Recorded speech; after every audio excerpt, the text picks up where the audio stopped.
where do you, how do you want me to help you? Like you do you can want me solve to some discuss? question. Okay, you want me to solve some questions in Python? No, not you, sir. Like we can do it together. What? Like we can pick the question from file handling part and do it together. Yeah. I got so basically you want me to solve some Python, right? Okay, we'll do that. Okay. Yeah, anyway, we are going to solve some PPA problems. Sir, how much? Hello, sir. Yes. Sir, I'm talking. how much marks carry forward from quiz 1 and OPP 1 at the end term grade calculation? Actually, it is very complex. The grading pattern, the formula cannot understand properly. Yes, sir. Yes, please. Like, what is the weightage or at the end? Approximately how much marks carry forward from quiz 1, OPP 1, OPP 2? If you please explain. Approximate. Okay, so we have here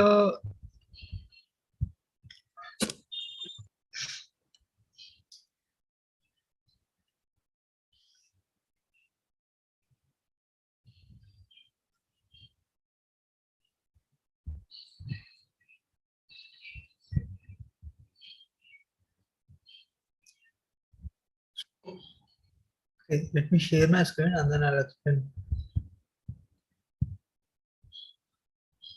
You have looked at this, right? This is clear for you. This one.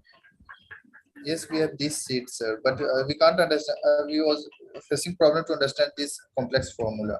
Yeah. So basically, it's going to be for quiz 1 that's going to be 10% weightage. Okay. For quiz 1 that's going to be 10% weightage. And then the max of this 0.5, I mean 50% of final exam, and then 20% of max of programming quiz 1 and programming quiz 2. Okay. It's going to be either this or 40% of final exam and 30% of max of programming quiz 1 and programming quiz 2. Okay. Sir, P equal to OPP. Yeah, P1 is the OPP one. P1 is score in quiz 2. That is a programming quiz 1. P2 is the score in quiz 3, which is nothing but OPP2 for us. Okay. Is this clear?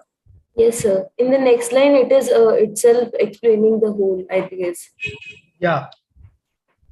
So it's like 10% of quiz 1 and 70% is for OPP or for non-OPP and for non-OPP and end-term, or 80% is for 2 OPPs and end-term. Yeah. So that 70% is this 20% plus this 10%, and the 80% is here 30% plus here 10%. Okay. Is this clear? Yes, sir. Okay. Yeah. So now we'll solve the problems in the week 12. Okay. So one student has mentioned the Python, right? We'll look at those problems too. Sir, this is either sir, right? What can I repeat? Sir, I'm talking about the chart you have just shown the grading system, Yeah. sir. So this is either right?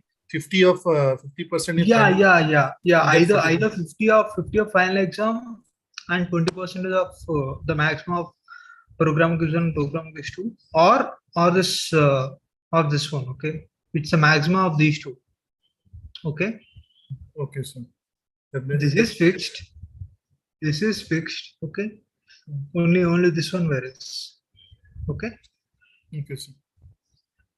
Okay.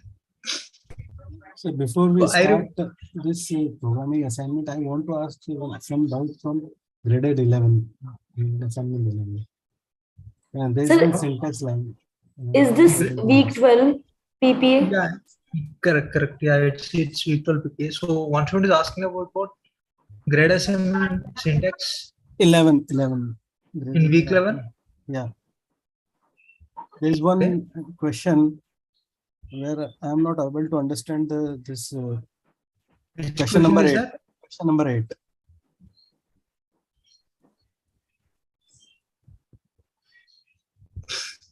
M is encroaching matrix that creates a transpose of matrix M and stores result in the matrix empty. Select all the current implementations of this program. Okay. So what's it out here? We want to get MJI. Correct. MIAJ is given. So I want to understand this option 1 and option 2. If I interchange means J in place of I in this bracket, so means I am not able to understand this code, means how it is working. You are not able to understand how this code works? Yeah, this syntax itself means inner loop and outer loop. How it will form means if I interchange J in place of I, why it is not coming the same matrix? Because J and I has the same range, n cross n. So what does it change? Means if I put, because length of M is have same value, because this is an n cross n matrix. So if I interchange J in place of I in first line, will it make any difference? Means okay. Yeah. I got your question. So the thing is, we have this M of I of J, right? For J in range of len of M and for I in range of len of M, right? Yeah. So if you could see here, see for a particular value of I, we are changing values of J. So right, so this here I is fixed and then J values are changing, and that's going to become a list. Okay, that's going to become an on list. Okay. Similarly, for different values of I, you'll get different lists. So that's going to be a list of lists, which is going to be empty. Okay. Okay. So first, which loop will run first? Means when we write 2 for loops, means nested loops. First we write 4 I in range of this and 4. This loop will run first, and then this loop runs. So okay. Let me just copy this code, okay, and then I'll explain this.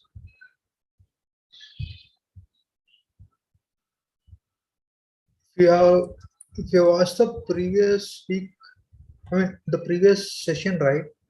Then I have discussed this part, okay, but I'll explain it again. Meanwhile, I want to ask something, sir. Sir. Yeah. Have you explained V12 PPAs in any session? I just discussed 5 PPAs. That was discussed in the previous session. Now we'll discuss the remaining ones. In the previous session? Yeah. Okay. Can anyone please share that link if possible? Sir, I was not able to get PPA 5, the last one, that bracket thing. Just explain that. Just which one? No, that PPA 5 with 12 program. PPA 5. Okay. Okay. Just okay. See that here. What they were saying is,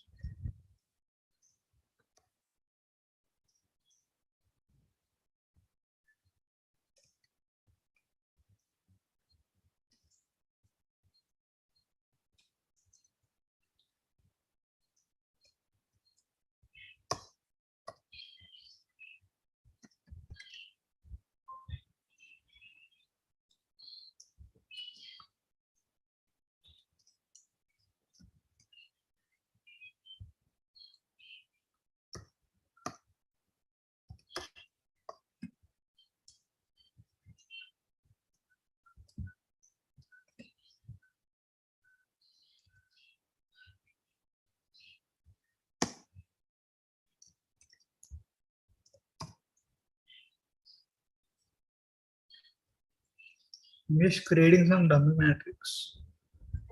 Yes.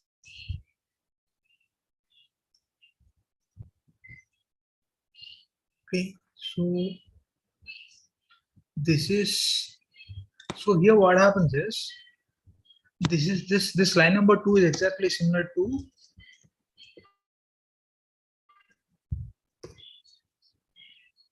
let me have it like MT1 or let's say M1. Okay, for I in range of len of M, for J in range of len of m.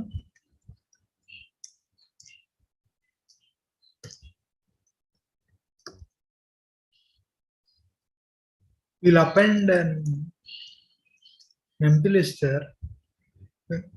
Okay.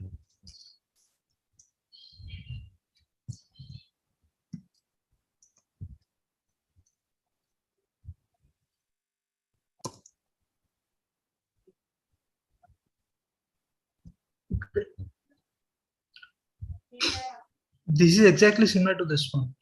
Okay, this is.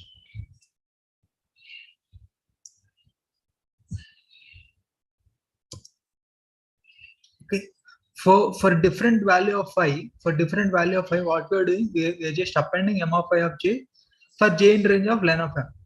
Okay, so here what we are doing for different value of I, we are just creating a list here, right? Like here we are just appending empty list, and to this empty list, what we are appending these values of m of I of j by changing the values of j. The same thing we are doing here. By changing the values of j, we are creating a list of m of I of j, okay, for a particular value of I. Okay. Okay. Is this clear? So this first pink color braces are every time we are creating, whenever we change the value of I. Can I In this repeat? in this upper code, Line number 2. line number 2. Yeah. This the outer for loop will ensure that this pink color braces will ensure that every time this new empty list will be created. Yeah. So it's actually what it does is, for a fixed value of I, right? It changes the values of j. It changes the values of j such that it creates this m of I of j. Okay. Okay. And then that will become a list. Okay. This will become a list. Okay. For different values of I, you'll get different lists, right? All those lists will be combined as a one bigger list, like you get here, right? 1, 2, 3. Correct? Okay. For I equals 0, what's going to happen is it's going to create a list of elements of m of I of j, right? M of 0 of j, where j value ranges from len of m, right? So basically it will change from 0 to 2. Okay. So the first list will contain m of 0 of 1, sorry, m of 0 of 0, m0, m01, m02. Okay. So that will be the first list. Okay. And then as we change the value of I to 1, it's going to create one more list, that is this m10, m11, m12. That's second list. Okay. Correct. So this is normal metric. basically, yeah.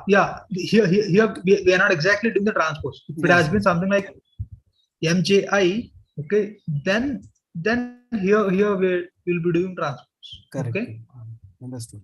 Thanks. Right. Clear? Yeah. Okay.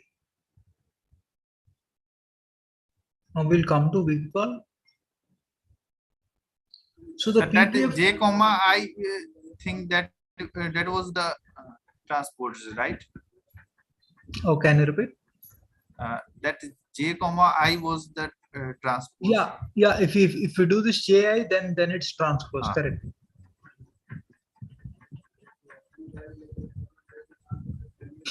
Okay, we have already solved PPF5 in the last session. Okay, so we'll not be solving it again.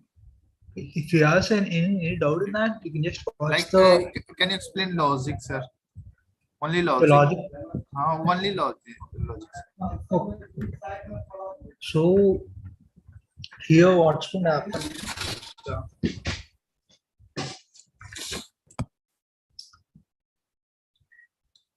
We need to let me take these examples and then explain. Okay. So it should we have this opening and then like closing bracket, right? This is the opening bracket. We have this opening. Let me here. Okay, this is opening curly bracket, and this is opening square bracket, and this is opening parenthesis, right? Correct. So it should opening bracket should always be there first. Okay, closing one cannot be there without having an opening one. Okay, that's the first rule. So we should check for that. you should always check. You should always check for a corresponding ending one. There is always an opening one, or you could check that we are always starting with the opening one. Okay, that's the first thing. And then second thing is that an opening parenthesis of a particular type, right? It cannot be followed by a closing parenthesis of a different type. So that is explained here. If you look at it here, right, in the test case 2, we have here opening parenthesis of opening parenthesis of this one type, right?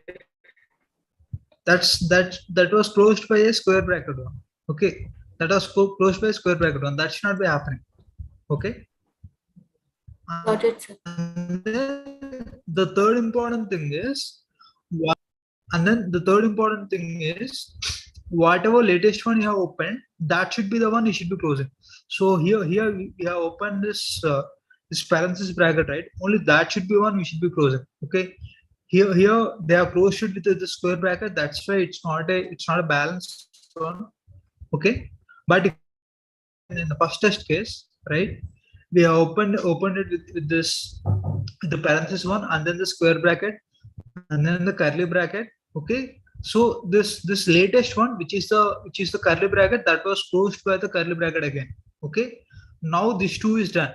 Now we can kind of like eliminate that, and then by removing that, the latest one, the one that was open one is this square bracket one, that is closed by this one. Okay, and at the end this bracket was closed by this. Okay, this is clear. Yes, sir. Can I see the code, sir? So this can Can be you solved scroll using to the code? palindrome. Sir, Oh, this is cylindrical. Sir, this is similar to palindrome code, no, sir?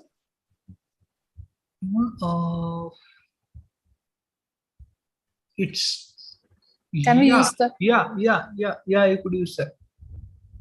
Yeah, you could use it. But then the thing is that here it won't exactly be, there's a pattern, but it won't exactly be like a palindrome, but similar to a palindrome.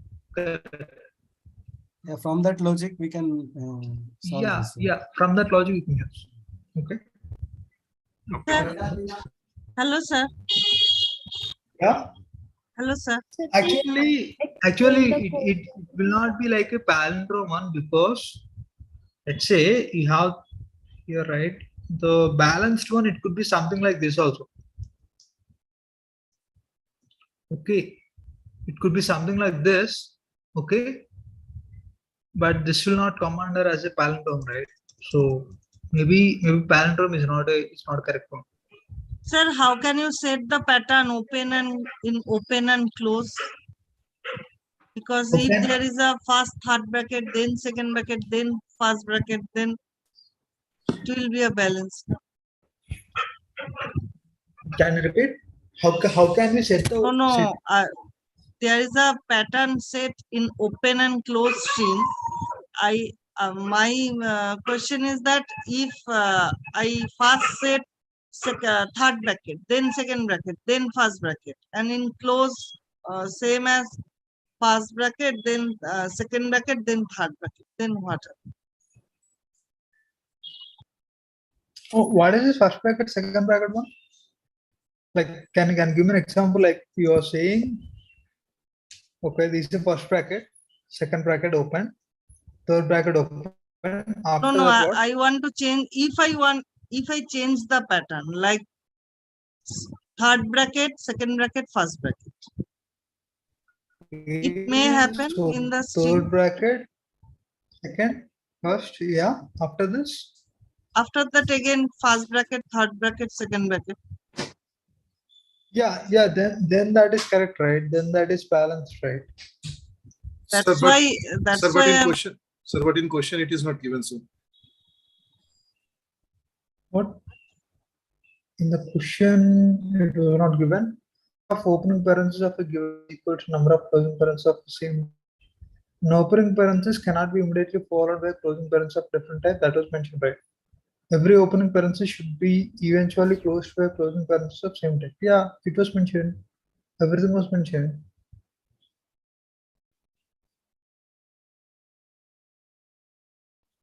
This was mentioned, right?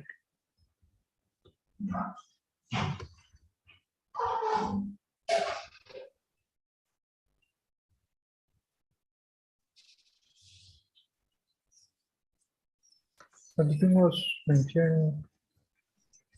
You want to PS6? Actually, is it Try solving. mentioned in the question that opening and closing pattern is fixed like this way? No, it's not fixed. It is not fixed. That's No, why like, I am asking. it can be opened in like different ways. Yes, you can take like a curly bracket first, and then you can interchange. Yeah, but then the bracket.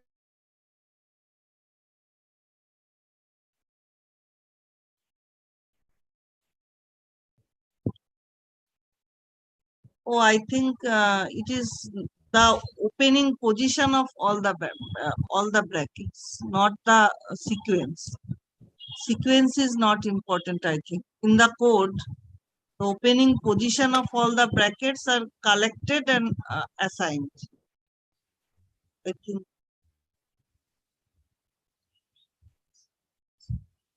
Okay. So this is clear, right? Okay. Is the problem statement clear? I thought. Okay. We move forward. Hello. Yeah. Hello, sir.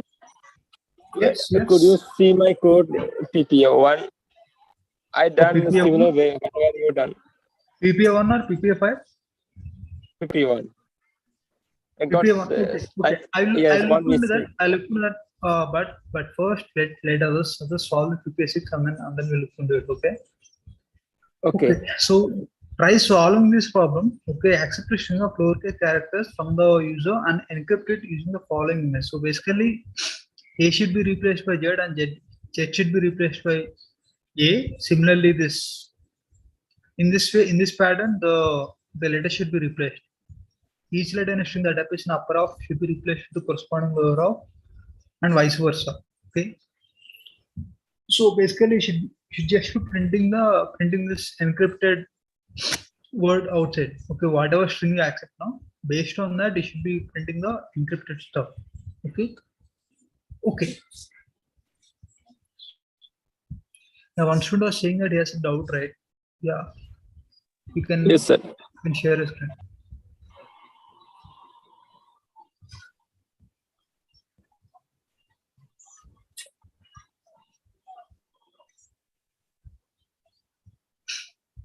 You can share his screen.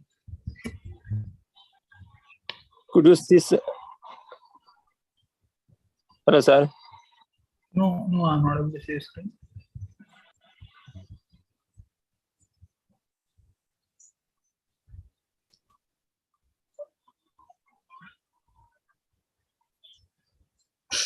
No, I'm not able to see his screen. Did he share his I screen? think something is wrong with my phone. I'm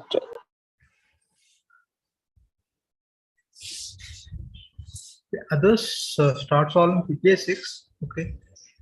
Once you're done with the problem, please raise your hand and then we'll discuss the solution for it. Sir, I had a question. So I'll repeat the same thing, like how many questions are coming this time? We'll cover somewhere around 10 questions we'll cover this time. Okay. No, in exam, in OPP. Oh, in exam. In exam, it's going to be 4 questions again. 4 Okay, nothing questions. changed. Yeah, 4 questions are there, and then there are some extra questions. Okay. If you're done with the 4 problems, then you can solve the remaining problems. And any bonus mark for that? There's no bonus marks, but then if you solve that, then it's kind of like we'll be appreciating you. There is going to be something. Okay, not exactly the bonus marks, but then there's going to be appreciation if you solve the other problems. Okay. Yeah. All right. Hello. Yeah. But sir, like those questions would be so we have to basically solve any 4, or the first 4 will be compulsory, and then if bonus time is there, then we can solve those. See, what the first four problems? Those were like the first four are like whichever one, right? Okay. The four problems that was mentioned, right? Which of grading? Those are like mandatory. Okay, those four should be solved. And then the remaining, if you have time, you can solve those. Okay. So it is not like 4 out of 6 we have to solve. The first 4 are mandatory and the rest are optional. Yes. Okay, sir. Thank you. So what about the difficulty level of that? A difficulty level, it's going to be somewhere around the same as OPP1. Okay.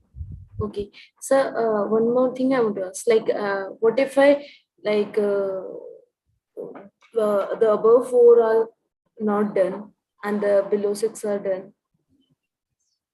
Then you'll not be getting marks. So the first four problems, the main problems, right, which carries a marks, those should be solved. Okay. Without them solving, you cannot move on to the remaining problems. Okay. Got it, sir. Yeah. Thank you. Okay. So is the PS6 problem done? Like, have you tried solving that?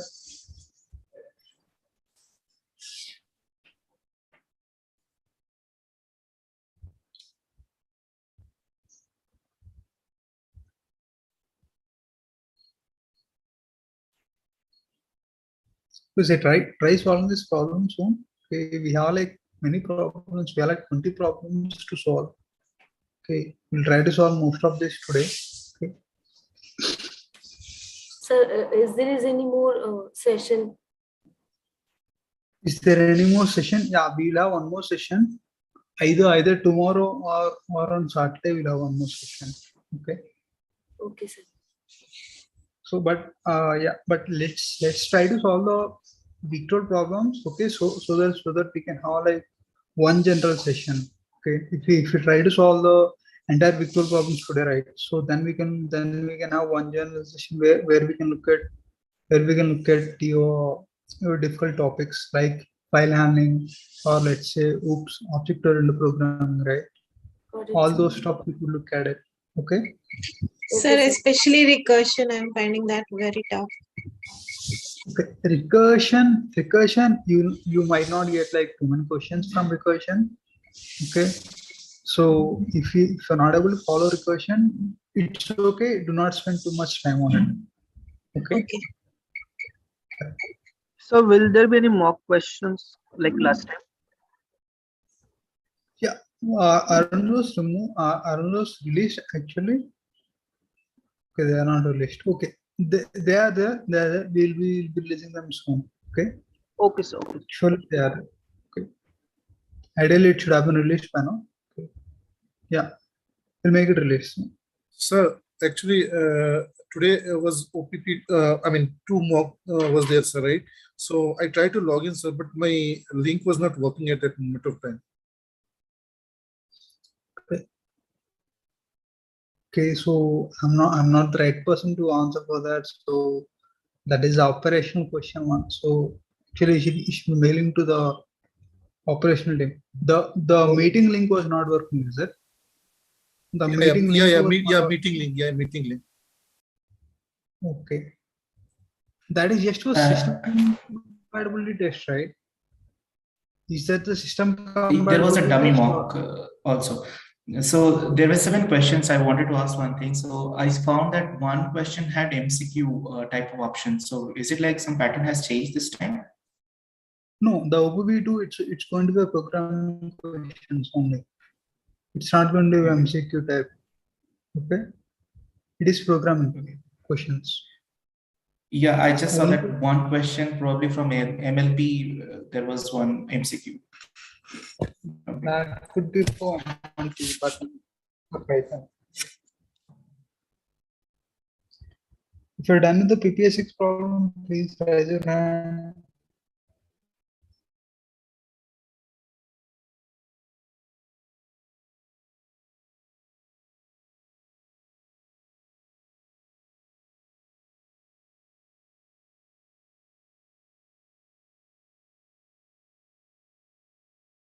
Hello.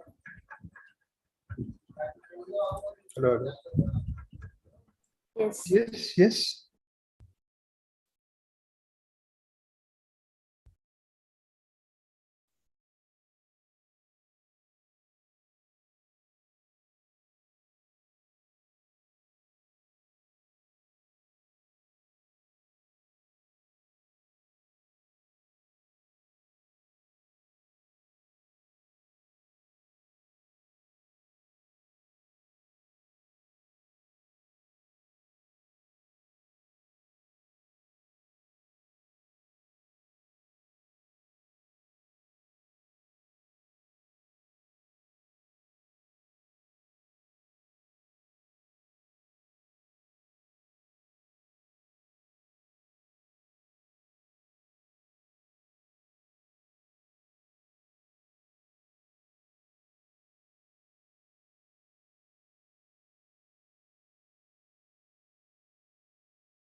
Are you done with the problem? Basics? Yes, sir.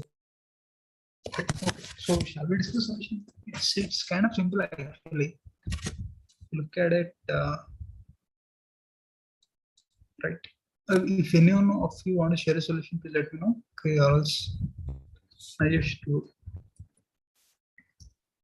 So this alpha, it's just like alphabets. I just want to store the alphabets. F, G, H, I, J, K, I L, guess M. it's not allowed to say.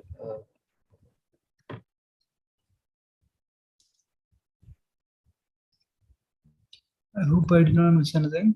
A, B, C, D, F, G, H, I, J, K, L, M, N, O, P, Q, R, S, T, U, V, W, X, Y, Z. Yeah. So what this basically means is the first letter corresponds to last one, right? And then the B it corresponds to this Y, right? So basically it's kind of like that, right? So now how do you exactly check for this? I mean, how do you exactly translate this? First, let's access input. So Excuse me, sir. Yeah. Can I share my idea what I think in that? Okay. All right. So, like, no, Yeah, I'm yeah, not you can share.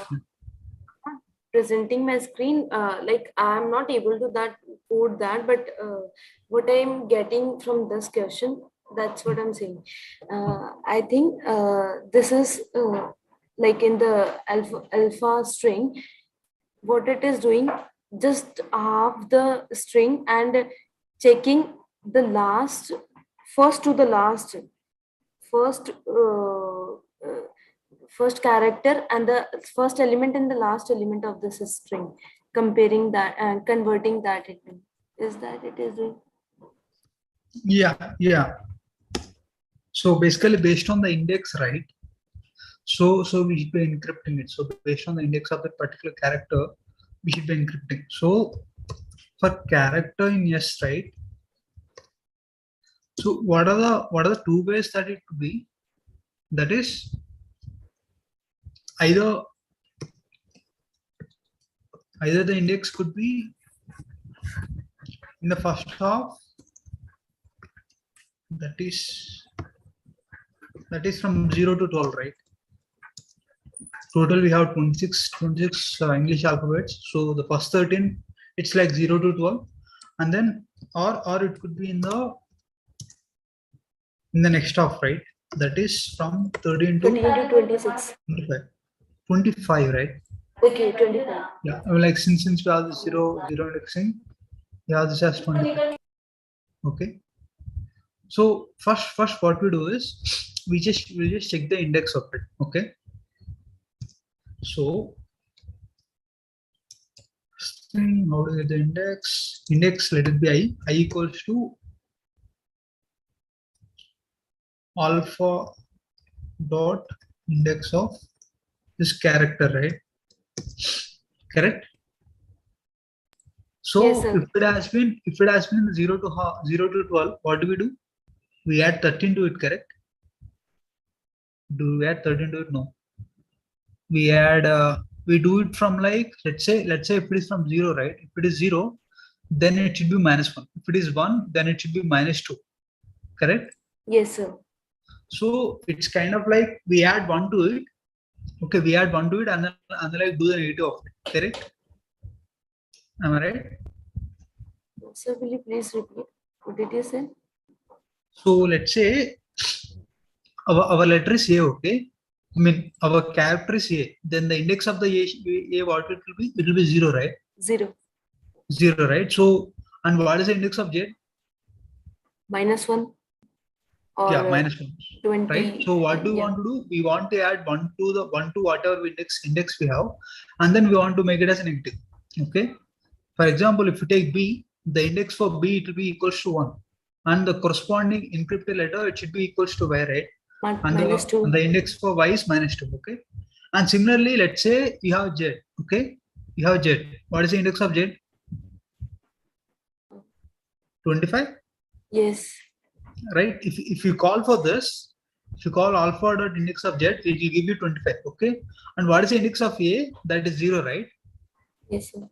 And or it could be minus 26 also. Yes, yes, Correct? it is. So doing this -1, I mean I plus our resultant our resultant character, right? That is nothing but minus of I plus 1. Okay, correct. So what Yes, I'll do yes, is yes. I'll just add this encrypt plus equals to alpha of res. Okay, resultant index.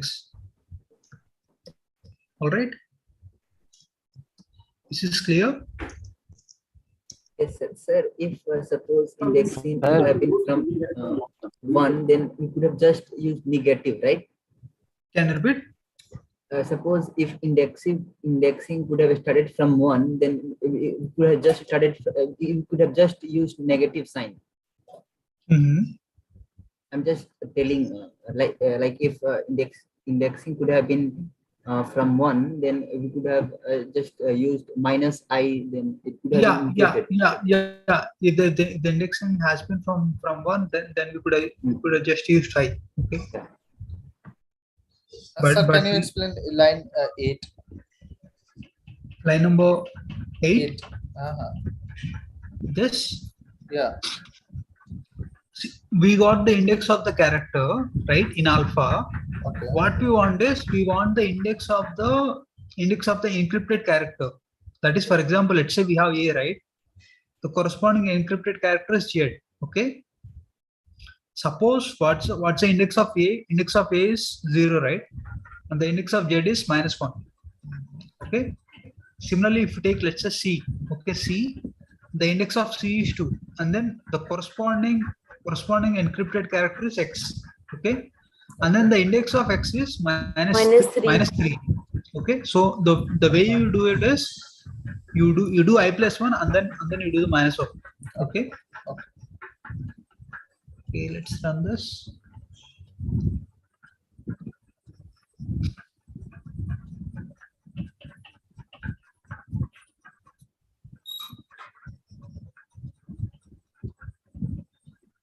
This question might appear like difficult, but then the logic is very simple. Once you get the logic right, it's Sir, can you see my like how I did? Like I did it slightly different way. You explain. Okay. Yeah. Okay. We look into it. So, are you able to pass all the cases? What? Are you able to pass all the test cases? No, sir. Okay. Then we look into it. So, others try to solve this PPA7. A clockwise rotation in a list consists of taking the last element and moving it to the beginning of the list. For instance, if you have this 1, 2, 3, 4, 5, right? We get 5, 1, 2, 3, 4 after like one rotation. If you rotate it again, we get 4, 5, 1, 2, 3. So task is to perform k rotations. Okay. Yeah. Try solving PPA7, and meanwhile I will look into the student's code. Yeah, you can share a screen.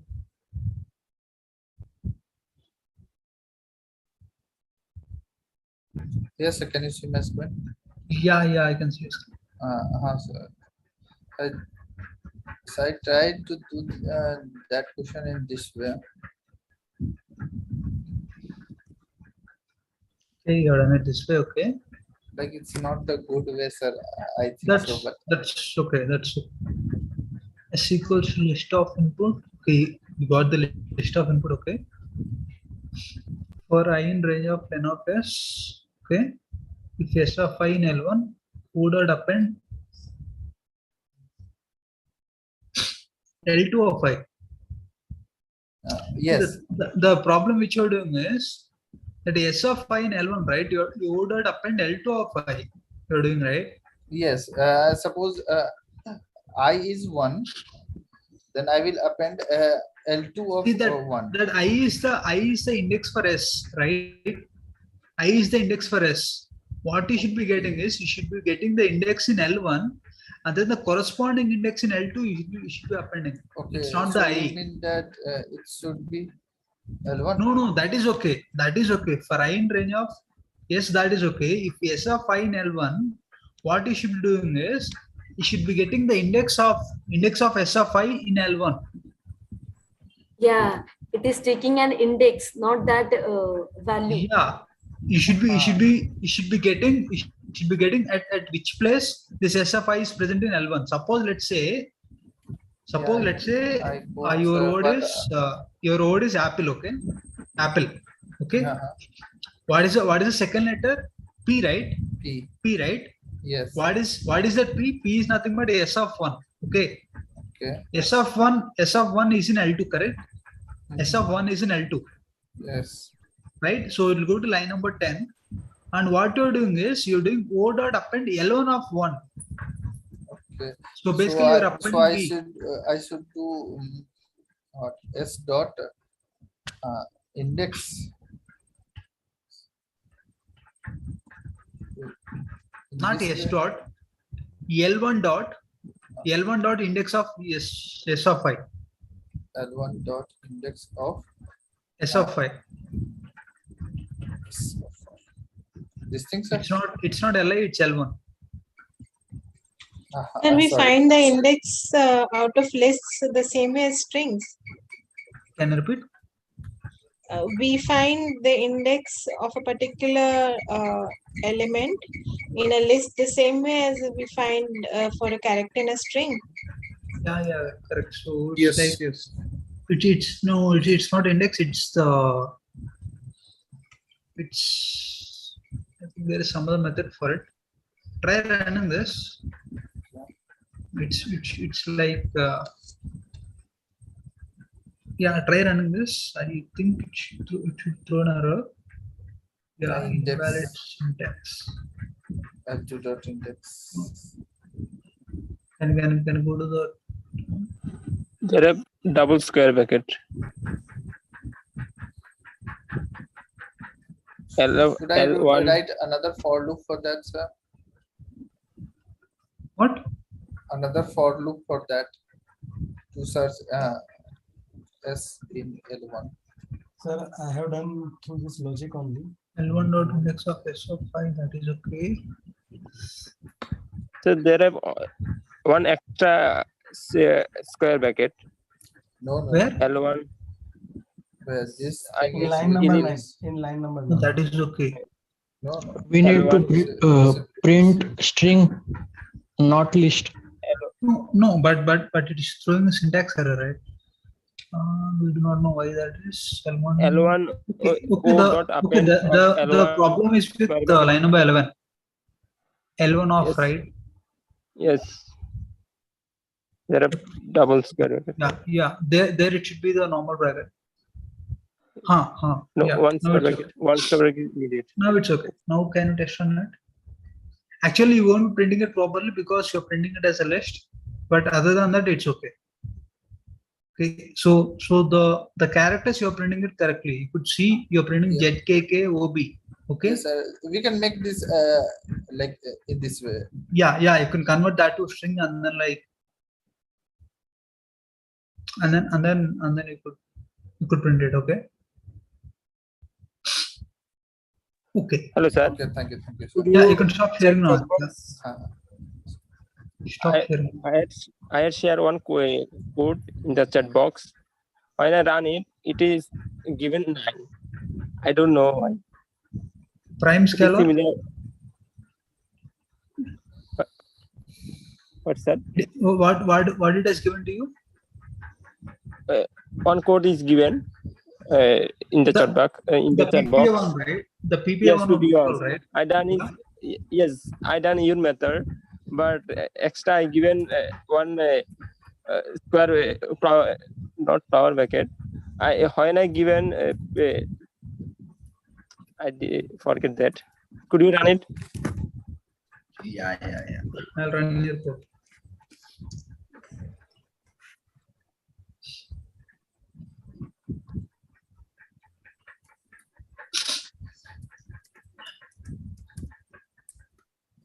Okay. See, you're returning it like as a string. Okay. Yes, as a string. Sir, string, sir, is given. Why that? You should return it as a Boolean. Yes. Okay. Okay. Okay. When I removed it, that is work fine. But yes, that is what. The reason it did not work previously is even if you return false, right? It will be considered true here. Okay, it will be considered true here.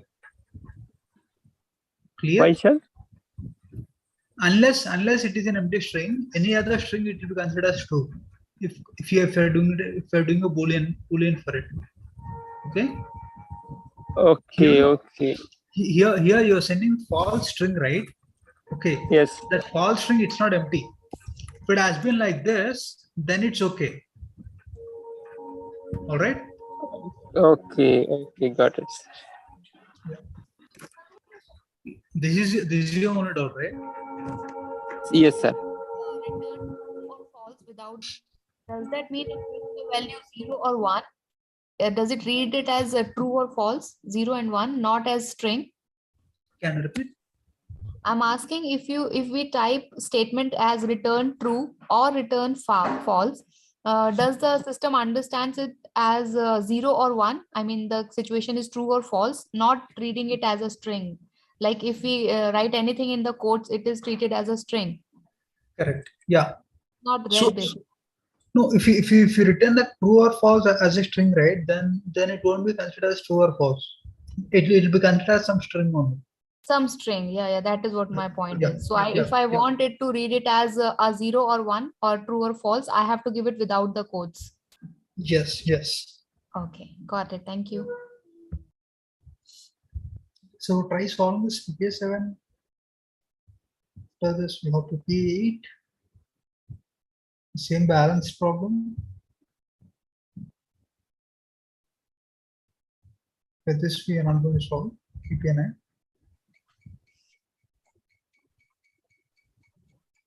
Sir, may I share my code of PPA5? If you want, I can put it in the chat and you can have a look at it. Yeah. Are you able to pass all the test cases? No, that's why I'm a little confused. Okay. Because PPA 6, sorry, not 5, 6. I tried it through the list method and I'm not sure where I'm going wrong. It's giving me the wrong output. Shall I put it on the chat? Yeah, you can put it on chat box.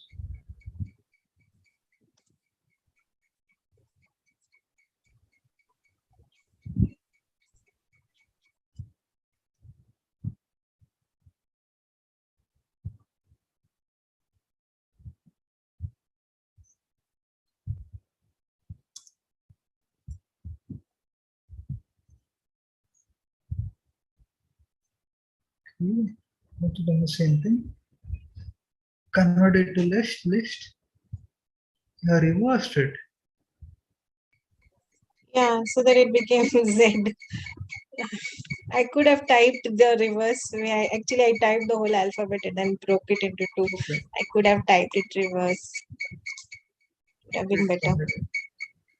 For I in range of len of bold index equals 0. For J in range of len of first half. I didn't know how to extract the index of a particular element. Okay. So I had to run the for loop. If there's a something like the string methods like something dot index, then it would have been easy. What if the word is not there in the first half? Sorry. If it's not there in the first half. Yeah. What about that? Oh, so I should have. So okay. So that means a Z would have to be replaced with an A, right? That's my mistake. Yeah. So you should check if word of I if word of I in first half.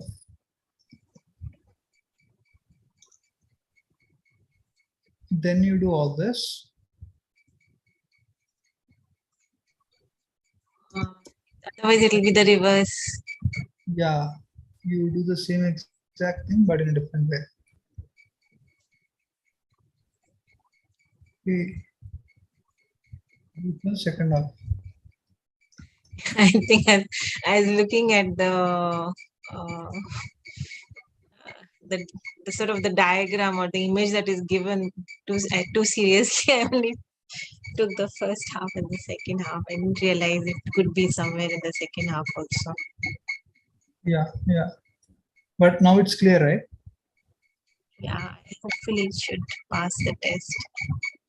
Yeah. It was giving me an error. Okay, thank you, sir.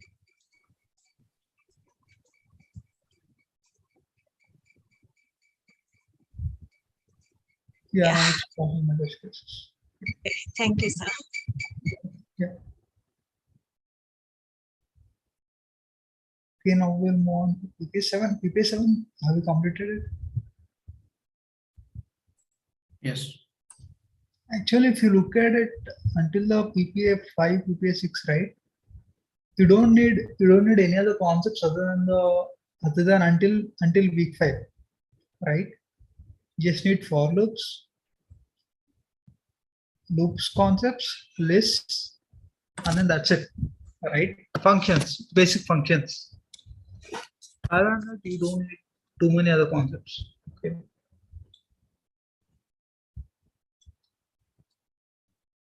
Even in the OPP2, it's going to be most like that. Like you can expect like 2 problems where you just need basic dictionaries, lists, for loops to solve the problem. Okay.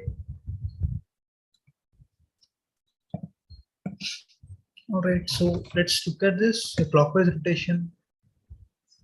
Shall we look at this problem? PP7.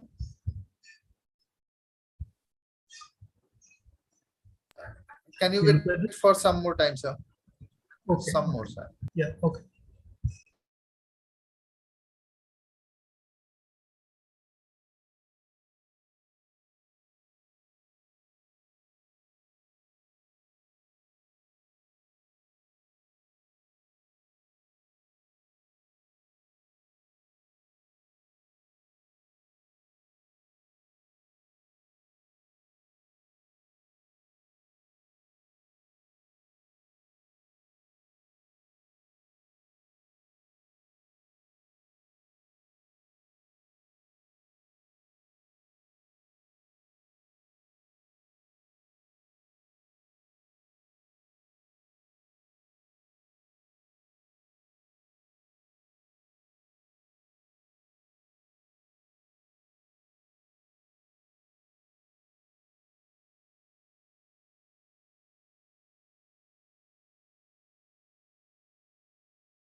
If you're done with the problem, please raise your hand so that we'll discuss the solution. How many of you have gone through this problem of equal? Yes, done. All of you have gone through it. If you've gone through problems, then we'll directly look at the solution. Okay, let's not waste time. Like, I mean, it's okay if I do not give you time to solve it.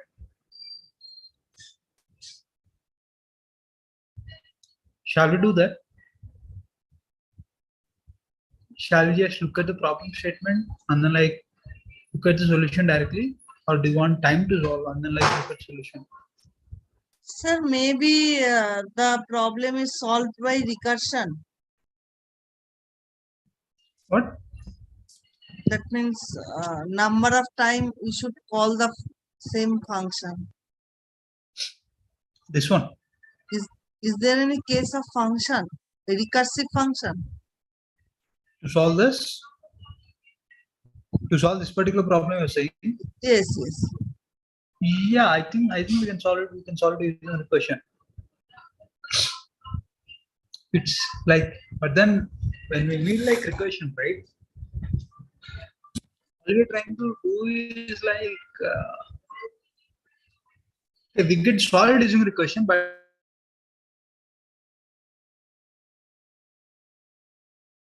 then it will be like different kind of one. Okay, I'll mention.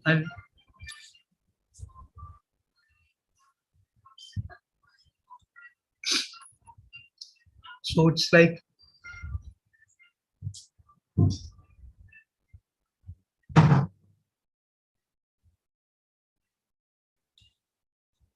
okay, yes, this is John Biswas has given a solution of like recursive and non-recursive both. Okay, but first let's solve using non-recursive way, and then we'll look at the recursive. Okay, if possible. We were given a list, right? You need to accept a list, correct? Non-empty sequence of comma separated integers. Okay.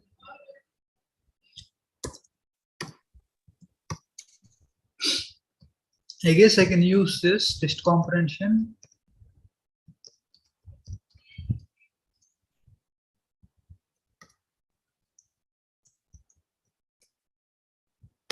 Okay, now I got list of comma separated integers. Sir, one question. Sir, is there any way to append something from the front of the list? From the front of the list? Yeah.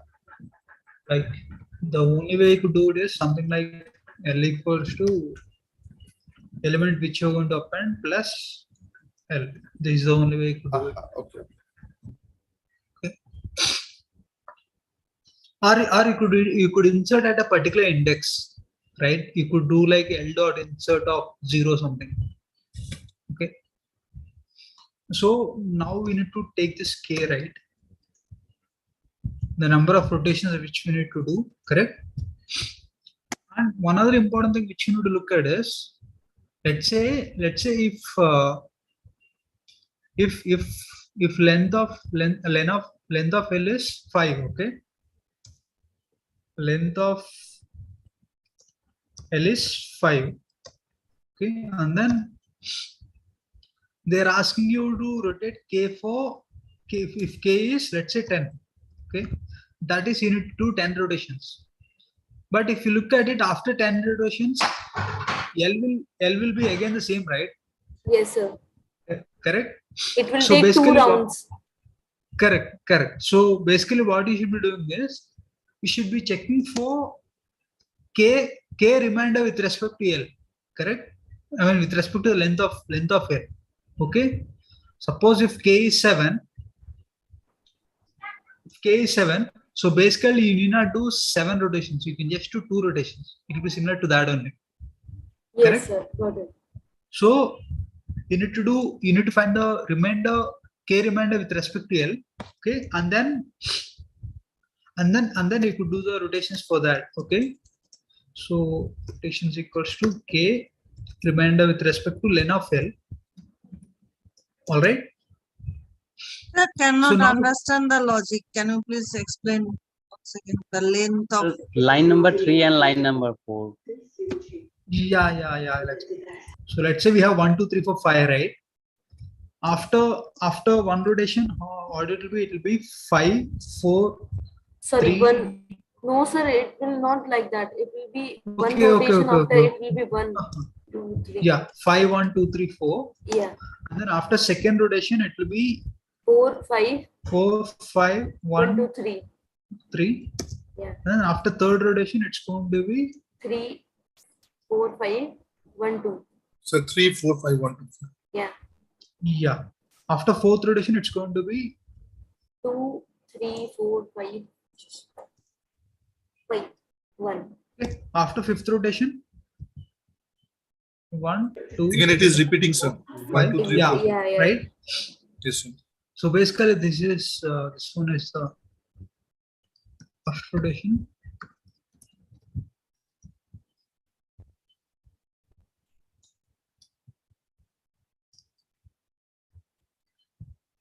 This is second. We have here third rotation.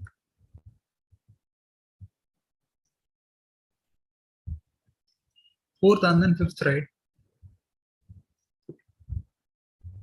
So when we do like k equals 7, right? When you're doing like 7 rotation, so after fifth rotation, it's kind of like doing the same thing, doing the rotation to this itself, right?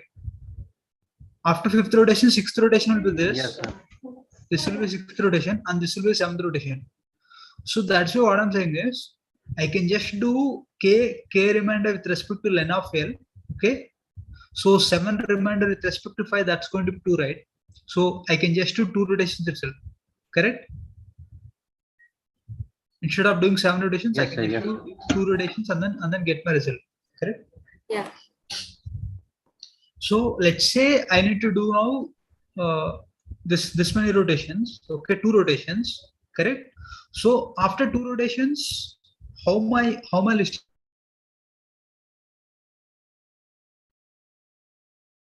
last 2 elements should be coming at the first. 2 elements to that side, right? To the right side, correct? Yes, sir. Am I correct? So for example, let's say I need to do R rotations. Okay. Last R elements will come first. Okay, will come first, and the remaining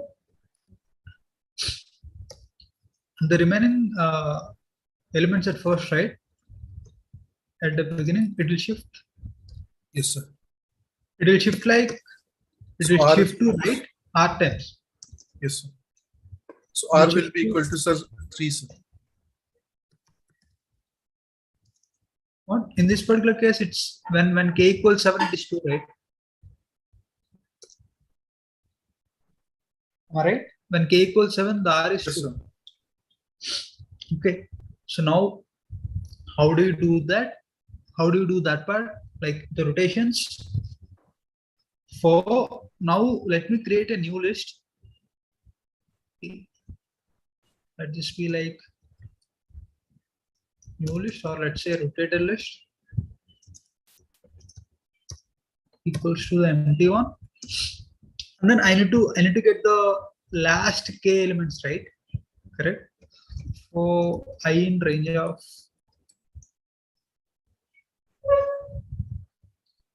should be minus k to 0 minus 1, because I should be getting the -2 element first. That is, let's say I'm doing 2 rotations, right?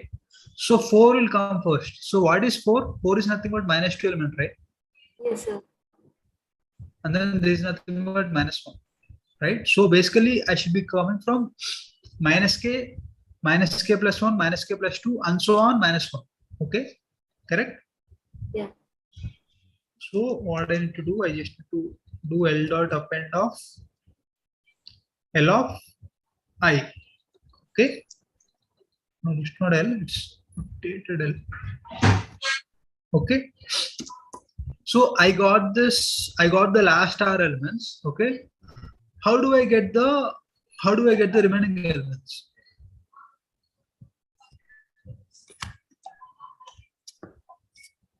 How do you append the remaining elements? It's simple, right? For I in range of len of L minus K, because I just need to len of L minus K elements on the right, and I just need to append. Am I right? It should be minus ROT, no? Not K. Can I repeat this one? Yeah. It should be minus root. Yeah, correct. Above also minus. And yeah. Even here also it should be minus root. Correct. Okay.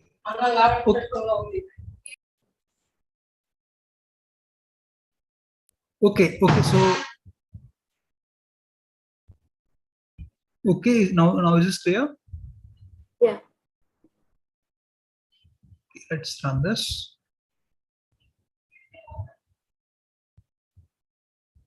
We need to print it right.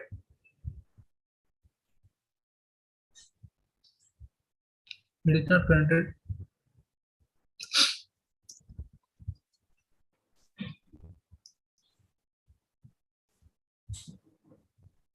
We can do this. Don't know if you are on this. We can do this comma join. What it does is it joins the elements of the list by comma. Okay.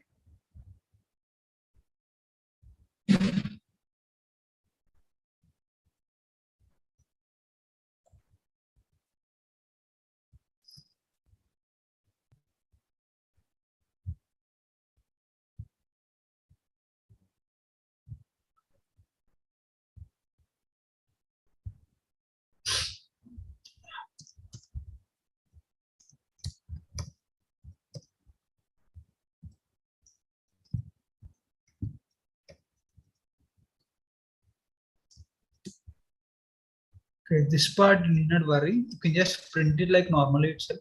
Okay.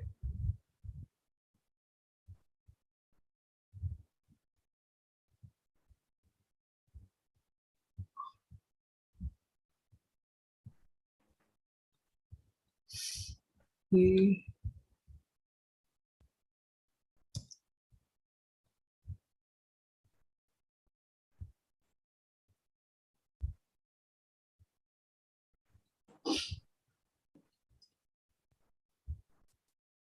Here, let me check. Let me just print the list first.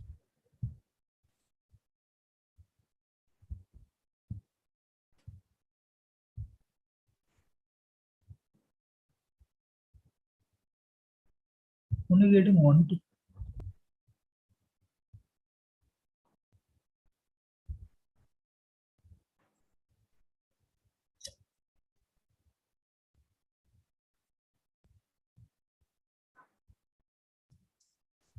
Sir, in line number 5, we are going to minus rotation and a step. Can I repeat? In line number 5, we are going for minus rotation and also going for minus one step. Yeah. Okay. Correct. Yeah. So basically it should be normal one itself. Okay. No.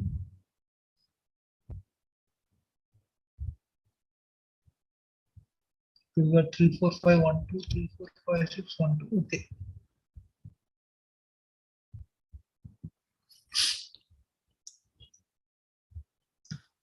Sir, the output should not be list, only the elements. Yeah.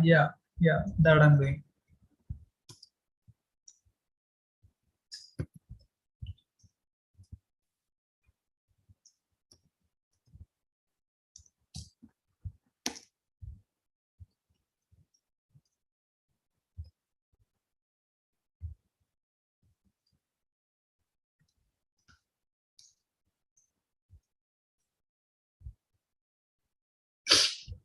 So remove above print. What? You should remove the statement, print statement on line 9.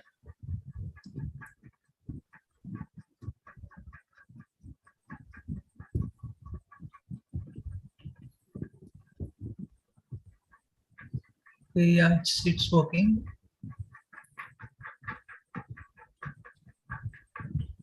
Yeah, fine.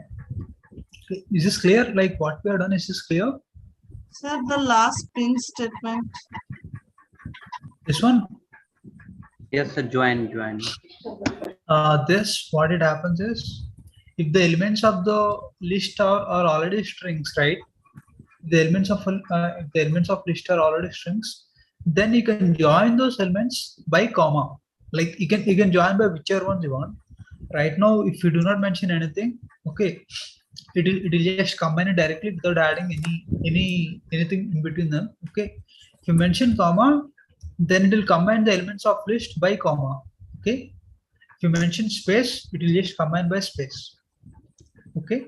Sir, can we use only plus for concatenating two string, like comma plus? Okay, you are directly printing. Yeah, like it's kind of like I'm just combining the elements of list, right? I just need to print the elements of list with comma in between them, right? So that's why I'm doing this. I'm joining the elements of list by comma and then I'm printing it directly. Okay. Clear? Why it is not showing in list? Why it is not showing in list? This one? Why it is not showing in list? This returns a string. It combines the elements of the list into a string. Okay. You did not get it? For example, here, this. So I think you can write it simply. Let's say this is my, these are the two elements, okay? These are the two elements of my list. Then what this is going to do is this dot join of this list, it's going to give me a string of 1, 2. It's going to combine these two elements, 1 and 2, by comma. It's going to combine by comma. Similarly, how many other elements you have? Let's say I have 3 and then I have 5. Okay, it's going to combine 1, 2, 3, 4 by comma, and then it's going to return it as a string.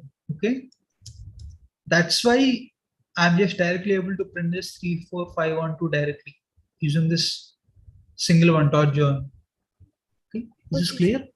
Yes. If you just go up on your code just once, there's something I don't understand. A bit, yeah. In line number 5, what are we actually doing? How is the iteration taking place? Okay, so we need to append the last k elements, right? Correct. So and then we need to start from minus k. For example, here we have. So take an 3, example of k equal to 7 and yeah, the length being 5. Here, maybe let me take this example itself. Yes. We have here k equals 3, right? So basically we should append 3, 4, 5 first. After rotations, because 3, 4, 5 will come first, correct? So basically for me, I need to append this 3 element first and then 4 and then 5, correct? What is the index of this 3? That is nothing but minus 3, right? Yes. Minus 3 and then 4 it is minus 2, 5 it is minus 1, correct? Yes. So what I'm doing is, I'm iterating from minus k to 0. Anyway, 0 won't be included, so it will be from minus k plus 1, minus k plus 2, and so on, minus 1. Okay, I'm just and 0 is not taken. Okay. Yeah, 0 is not taken because in the range the last index won't be taken, right? Okay. Okay. And then after that we append the other ones that were left other than that. Correct. Okay. Yeah. Okay. And sir, one more thing, like in line number 2, we converted in fact 1 itself, we converted each x into an integer. And then later we had to again convert it into a string, and we didn't really, I don't think we manipulated. There was no need for us to really convert into integer, was there? Yeah, exactly. Actually, we need not even do it because it doesn't matter, right? Yeah, because we we're are not doing supposed to any print as a string only. Yeah. Yeah. No, why, yeah. sir? So We cannot like apply modulus operation on a string on line 3. But we're not applying on. We're applying only on K. Yeah, we correct. We are not actually doing anything with the elements, Bennett. We're not just changing any elements.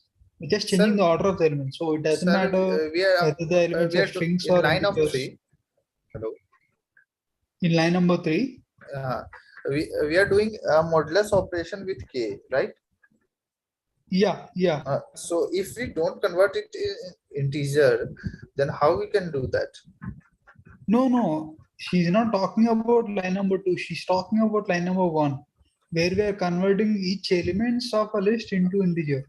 She's just saying that we need not do that. Okay. Because let's say here I'm converting it to integer, and then here I'm again converting it to string, right? We need not do that. You can just directly avoid it. Sir, can you I am facing one problem. Can you see that, sir? In this problem? Yes, in the same problem, sir. Okay. Others solve PP8. They solve the PP8. Got it. I'll come to your problem. Okay. Yes, Okay. So this one. I shared my code in the chat. Can you please let me know where I'm wrong? You shared your code in chat box? Yes. The latest one, or you shared actually 2 codes? Yes, I once I tried by myself, like, and once the other one code is from your like. Actually, this works. Minus n to remaining, and then like 1 to minus n. Yes, that works. That's even better. That above one or the below? Above one, the below one. That minus n to the remaining, and then like the below one. The latest code which you pasted, right? That works. Okay. Sir, I have written others solve PP8. I have written similar code, but only 4 cases are passing. Hello. Okay, can you share the screen? Others, please mute yourself.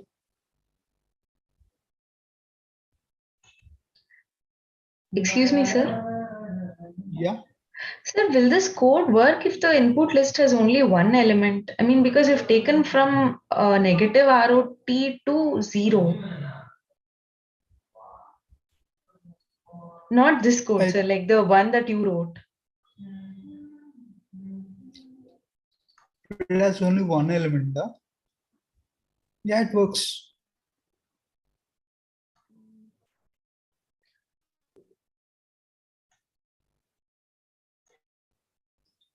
It works. So basically, if you're doing there, let's say 1 rotation, right? Yes, so it should give back the same thing. And only four cases are passing. I don't know why. Wait. I'll come back to that later. Yeah. Okay. So Virat, you're splitting it. Then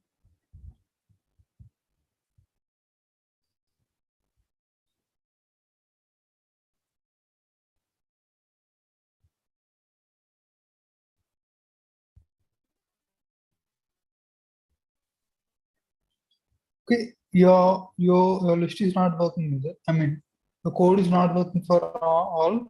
Yeah, only 4 cases are passing. 1 case is not passing. I'm not sure where.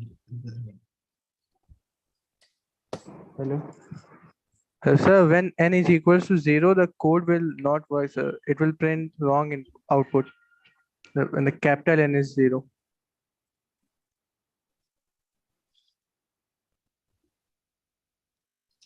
Yeah, when capital N is 0, then basically it should be giving you from 0 to list, and then it should still be working, right?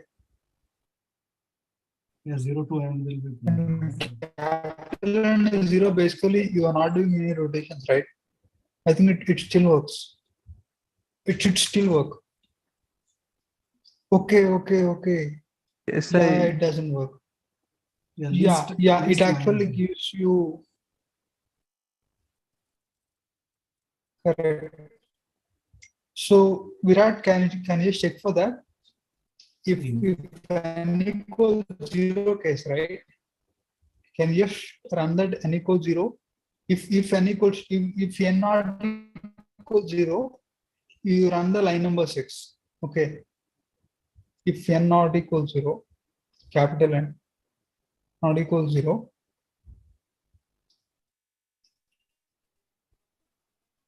now you run the below one. Else new list equals to before list only. Else new list equals to no. Let the new list equals to list, right? Because if capital N equals 0, basically we're not doing any rotation. I can do not this doing also. any rotations. Yeah, I can do this you can do also. that also. Now can you run? Correct. You can do that also. Now can you run? Yeah. After that, I want to share my code.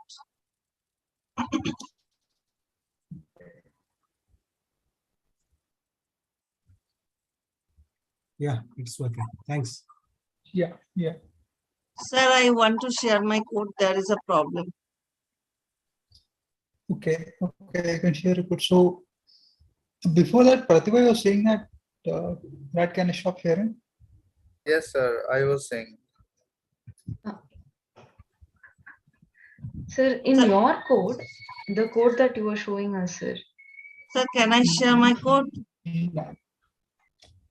Yeah, wait. Let me just discuss this one thing and then we'll move on to your code.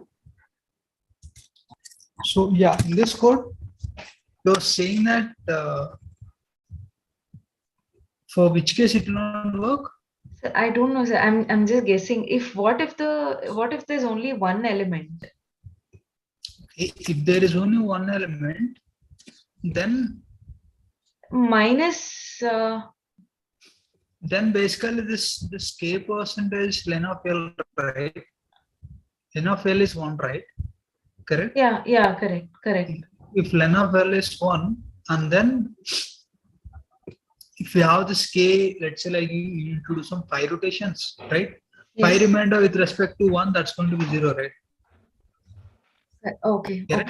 Correct. So basically we will not run this at all. Since this is 0, we will not run this at all. Okay. This will not run at all. And then it's going to be for I in range of len of L minus 0. We are just going to append that whatever element we have. Oh. Okay. So it's still going to okay. Yes. Okay, sir. Okay. Thank you. Sir, can I share my screen? Sir, I want to share my code. Okay, so one person at a time. So Shampakundu, you can share your screen. Okay, thank you. Wait, hello, sir. After that. Sir, can you see my code, sir? Yeah, I can see code. Sir, basically what I am doing that I was just cut. What happened? I am just cutting that last element from the list and putting that last element on the front of that that list, and I will be repeating this for the k time. No, you can't, because the moment you say append. No. This line I am having problem. How to do this? Like I had deleted line number 7, right? Insert can be used. I don't know how to do this. No, you just want to insert that last element at first, right? Yes. Am I correct? Yes. So what you can do is you can do it as like L equals to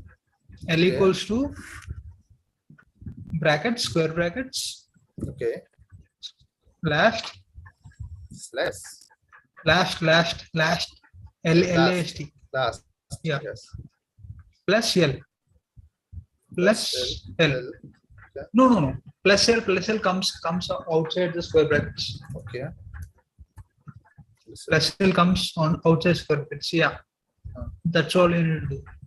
Yeah, okay, but then the other problem is that we had updated. You can just try this now. Yeah, you can try this now. But then you're not like you won't exactly print it in the way you want, but then it will work. 3, 4, 5. Okay.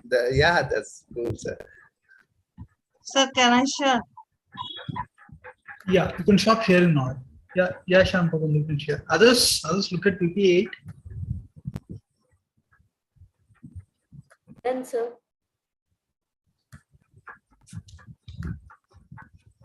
Sir, can you see my code? Yes, I can see. This is a very small and simple. It will work for first case, but not for the second. I don't know why. Okay, so can you show your code? And two plot split k equals to r equals to minus k. I told you that you need to do that reminder with respect to len of L, right? You didn't do that. What, sir? You need to do the remainder of k with respect to length of L. You didn't do that part, right? Okay. After line number 2, after accepting k, right?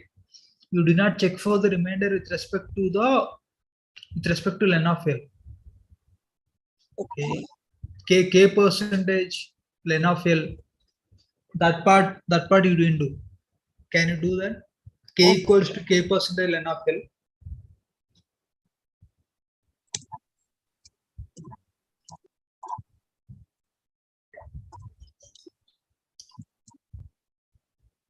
Is that okay, sir?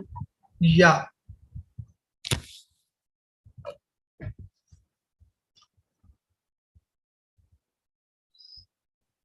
Still you are not able to pass. 3, 4, 5, 6, 1, 2. Oh, at the last there is a comma. That's why. Yeah. It's not just comma. You have extra. But I make it. I process it. I is equal to len of r, then print ri. Else print ri, comma. No, it won't be len of r, right? It should be len of r minus 1. What, sir? It should be len of r minus 1. The loop will run only until len of r minus 1. The last index is len of r minus 1.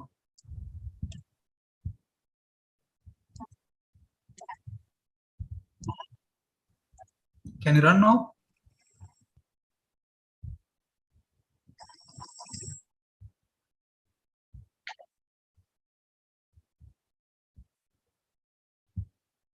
Yes, 1. It will pass 1 test case. 3, 4, 5, 6, 1, 2. You're getting 3, 4, 5, 6, 1, 2, 3 again. Okay, can I scroll to top?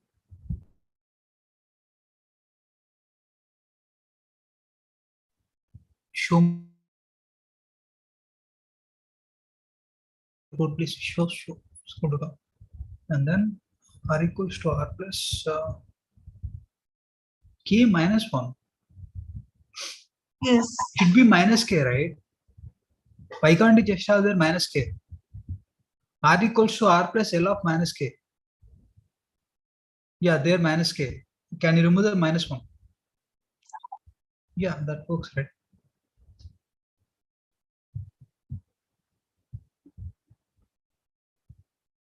Okay, yeah, it works. Okay, thank you, sir. Thank you, sir.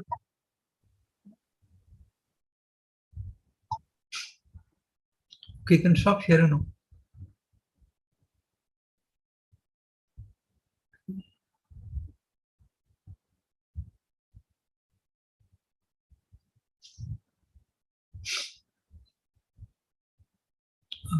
Consider problem of balance that was discussed in PPF5. We have balance expression that has only floor brackets. you can only recursively define a concept called nesting depth for each pair of opening and closing brackets. Nesting depth of a pair that lies within another pair is more than the nesting depth of. Okay. For a pair that is not surrounded by another pair, the nesting depth is 1. Write a function named depth that accepts a balanced expression as argument. It should return the nesting depth in this maximum nesting depth in this expression. Okay. This can you do? Yes, sir. It's not difficult. Or else what we'll do is we'll just skip this problem. Okay. You can try this problem and then we'll just skip it out. Okay. Pearson correlation 2, you're not doing anything new here. It's just like computation 1. Okay. It's PPA9. PPA9, do you want to do it? You accept two vectors x and y as arguments, and then you compute the Pearson correlation coefficient. Based on this formula, you compute that. Okay. So, is PPA 8 is done? No, PPA done. PPA 8, we are skipping it. You can just try it out on your own, and then Sir, from my side, it is done. Okay. Yes, sir. I have also done. Yeah. Sir, actually, it is like the easy one and related to the PPA 5 also. Yeah. So it just uses the same concept of PPA 5. All we are doing here is that we just measuring the depth here. Yes. Maximum depth. Okay. Now we look for this. Okay, this PPA 9.2, it's easier. Okay, it's not that difficult. PPA 9. Okay. Sir, is it possible that you will provide that solution? Okay. So that we'll check that we are wrong or. Yeah. Okay. So they have given this, right? Okay, they already mentioned this.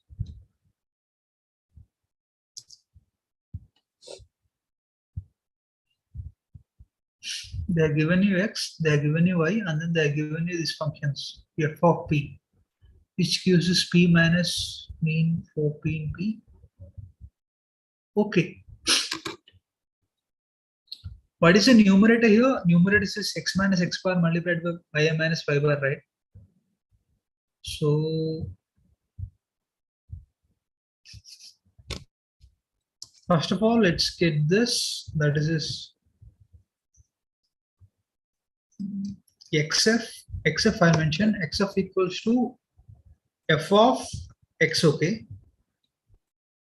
Oh, I am getting this xm minus x bar values. Okay. And then I'll get this yf equals to f of y. So the same thing. You know what this f function does, right? It just gives you xm minus x bar vector. Okay. What f2? It gives you the xm minus x bar vector. It gives you the xm minus x bar vector.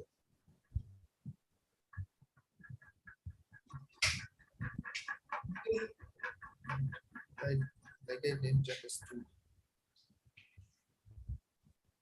So now, like list, sir, return it will return a list, right? Yeah. It will return a list. Okay. Return this type of what, sir? Can you repeat? What it will return? List of? It will return a list of xm minus x bar. This mean is the sum of. This mean is the mean of this vector p, right? Okay. Yes. Okay. And then what it's going to return is it's going to return this xm minus x bar list. Okay. Yes. Okay. Now we have this x of yf, right? If you look at this function g of p comma q, do you know what it returns? P of I star Q of I for I in range of len of P. So basically it's like, let's say I give you this, okay, let's say I give you xf and yf. So what it's going to return is, it's going to return xf multiplied by xf of I multiplied by yf of I for I in range of len of xf, which is nothing but our numerator, right? I want this xi minus x bar multiplied by y minus y bar from I equals to 1 to n minus 0 to n minus 1, right? That is nothing but the numerator. Are you following me? Yes. See, the numerator is nothing but xi minus x bar multiplied by y minus y bar, right? I know the xi minus x bar. Xi minus x bar is there in xf. Y minus y bar is there in yf. How do I multiply those two? I can multiply that using this function g. Okay. G of xf comma yf, it gives us, okay, it gives us the numerator. Okay, and then how do I get the denominator? Denominator is xi minus x bar whole square, right? Xi minus x bar whole square is nothing but g function with respect to x only, right? Okay, g of xf comma xf y2 is nothing but g of yf comma yf. Okay, now what should I be doing? I should get the square root of these two. So denominator is nothing but x2 multiplied by y2 overall square root. Okay. Square root is nothing but power 0.5. Okay. So I should just return numerator divided by denominator. So we should do xf on line 22. Can you repeat? On line 22, yeah, we should do, I think, g of xf comma xf. No, I want to do this xi minus x bar into y minus y bar, right? So I want to do it as like xf comma yf form. Not that's on line 23. Sorry, 23. Okay. We are finding a square. Yeah. Yes. Okay. So that's why I did xf comma xf. Okay. We run this. Yeah, it's okay.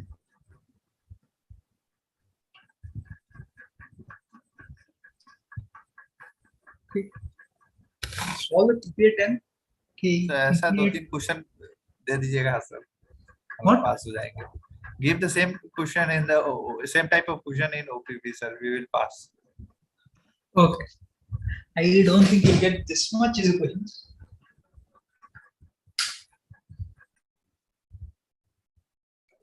Sir, could you just show the previous code? Yeah.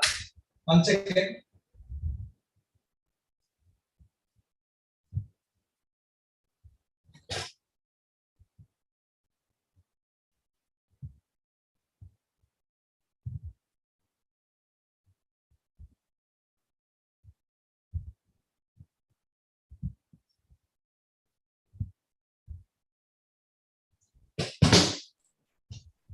Will you please zoom out, sir?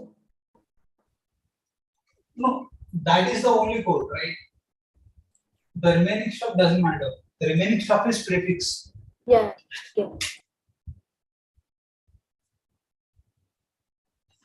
Thank you, sir.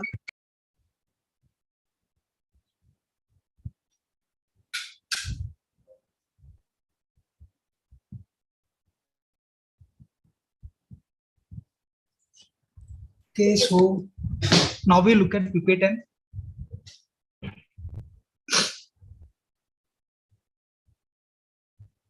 Okay.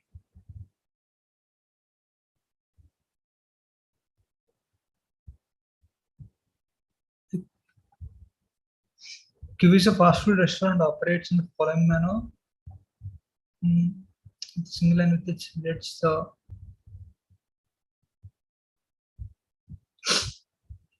the queue is a single line with its head at the left and tail at the right hand. A person can exit the queue at the head left, then join it only at the right hand. At the point of entry, each person is assigned a unique token. You have been asked to manage the queue. The following of operations are permitted in join token, add a person with this at the tail. You need to add a person with this token. Remove the person from the head, that is from the left end. Move token head. So move the person with this token number to the head of the queue. Move comma token comma tail. Move the person with this token number to the tail of the queue.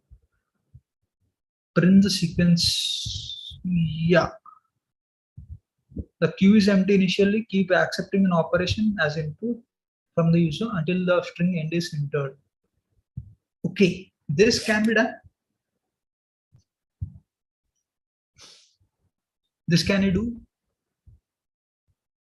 I know it's lengthy, but it's doable. Okay, it's not difficult. Okay, all you need to do is you just need to check like whether the initial one is join or leave, or if it is move, whether at the end we are having head or not.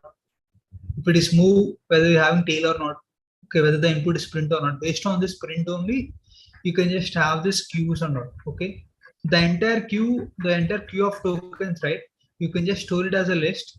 Okay, you can just store it as a list, and then you can perform the operations. Okay, so you'll not solve the PPA 10. Okay, you can solve it later, and then if there are any questions, you can discuss it later. Okay, now we'll come to file handling. So you are given a CSV file that contains marks of students in various subjects. The first line of header is the first line of the file is header. The first column of the file holds the name of students. So both PPA 11 and 12 are same. They're exactly same. Not that exactly, but okay. Then we'll solve one of these problems. Okay. Let's go for 12, sir. Okay. 12th one I solved already, sir. 11th one you are not able to solve? No, I haven't tried 11th one, but I saw that it is same, so I tried the 12. Okay. So we are given a CSV file that contains marks of students. The first line is header. The first column is the names of students. Okay, we have this names of students. All the other columns correspond to some subject. Your task is to read the file and store the details as a list of dictionaries. Each element in the list corresponds to one row of a file. If the file has n lines, then the list should have n-1 elements. For example, the first entry in the list corresponds to second row in the file. Okay, we should have this architecture, Chomsky, name, RAM. Okay, physics 85. The elements should be appended to the list in the order in which they appear. Write the function and file to list that accepts a file name as argument. It should return the list anyway. You do not have to accept any input. The number of columns will keep on varying. Okay, so the number of columns is not fixed. Okay, only the first column is fixed. The first column is name. The remaining, the subjects, right? It's not fixed. So the first column of the file of each file is guaranteed to be name. Make sure that the subject marks is of type int. Okay, yeah, this might be different from what you are saying previously. So previously you would have seen where the columns are fixed, right? Here the columns are not fixed, so you should be doing it accordingly. Okay, but it's not that difficult. Okay, so try doing this problem, PPA 12, or shall we look at solution directly? Which one do you want? Sir, may I share my code in chat? Yeah, you can share your code in chat box. Okay. But do you guys want to solve the code? Do you guys want to solve the problem directly, or like do you guys want some time to solve it? Because we solve it directly, sir. Solve it, please. Yeah. Okay. Let's solve directly then. right? So we didn't discuss. Okay, let's discuss the first steps. Okay. First thing, what we should be doing.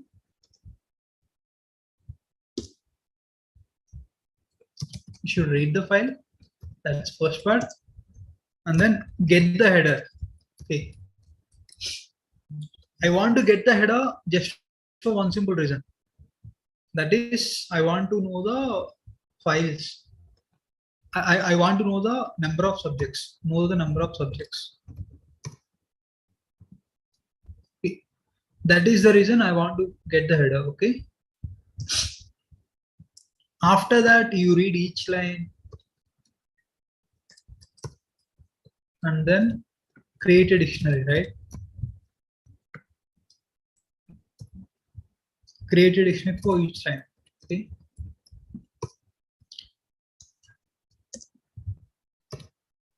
Add this dictionary to the list. Okay. And then return the list.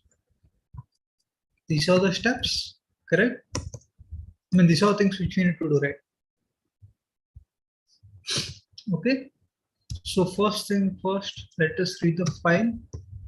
F equals to open fname, comma or okay. Yes, sir. Now I want to get the header. Header equals to f dot read line. Okay. I'll do strip dot split based on comma. Okay. All right. So now I have the header, right? Okay. Until now it's clear. Now we'll do for line in F. Before this, I need to create an empty list. To store the list of dictionaries. To store dictionaries, I need an empty list. So for that, I'll have. Now for line in F, what should I be doing? First of all, should be stripping the line and then split based on comma, right? But now this line, right, it just contains the values of it, right? Suppose let's say we have here we are at this line, okay? We have this Nitin 94, 44, and then 98, right? So it just contains this elements Nitin 94, 44, and then like 88 something. Okay. So how do I create a dictionary? I need to use these values. I need to use the elements of header, right? And then the corresponding index values at line. And then I need to use both to get the key value pair, right? Am I correct? Am I right? So initially yes, sir. We will create the dictionary, okay, and then for element in, okay, or let's do this for I in range of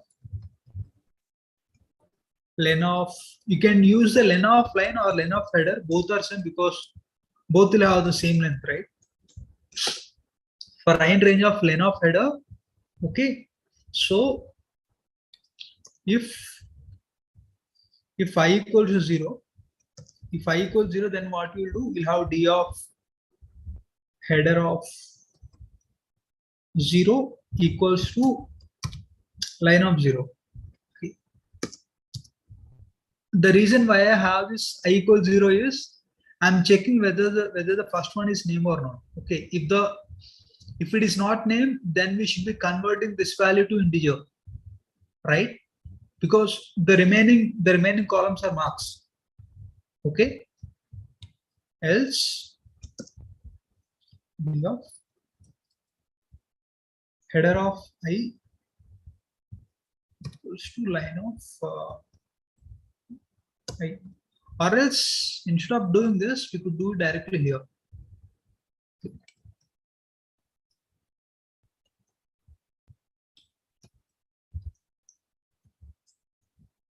Okay, and then here we could start from 1 itself.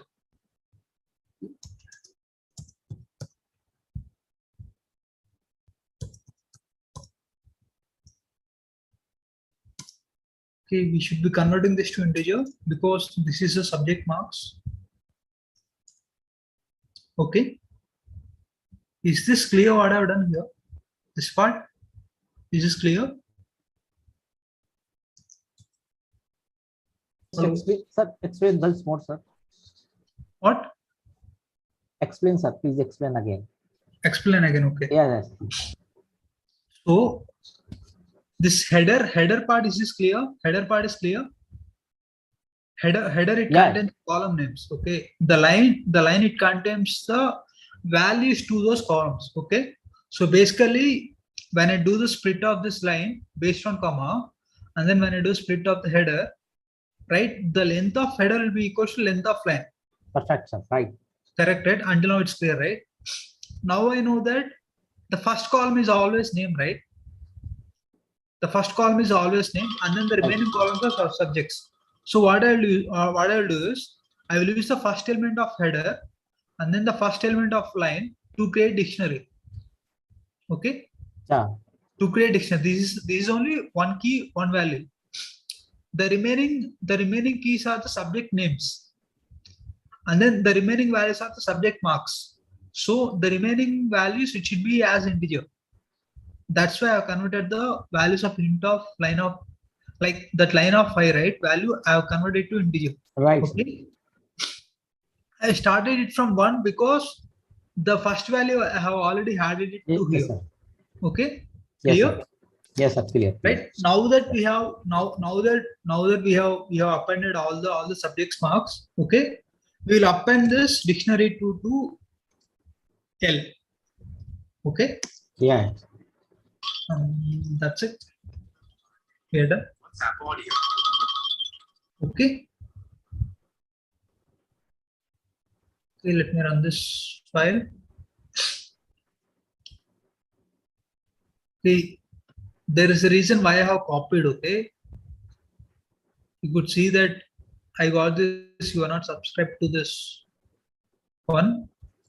I was afraid that my code will be lost. That's why I copied my code. Okay, it works. We'll move on to the next problem, PK13. Okay, this one. Gurnath is a popular store inside IIT Madras. Among other things, it sells stationery items. The owner of the store keeps you a list of transactions that happen in a day. Each transaction with a unique transaction ID. He wants to estimate this estimate spelling is wrong. Estimate the cost of each transaction. Can help you more?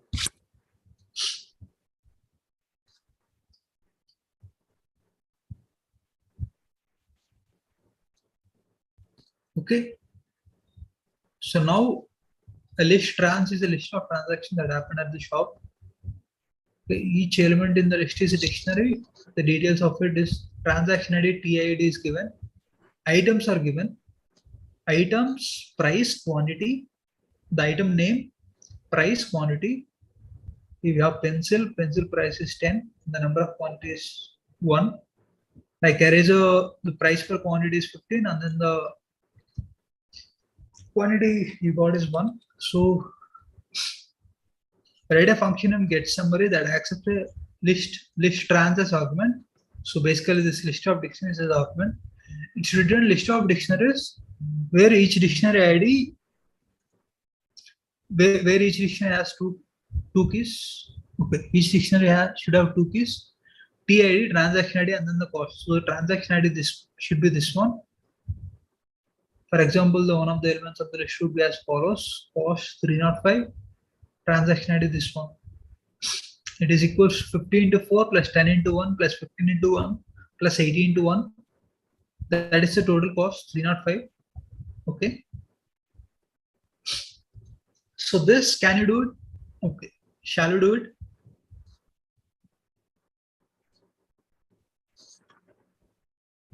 Yes, sir. Please go ahead. Right. So how do we do it?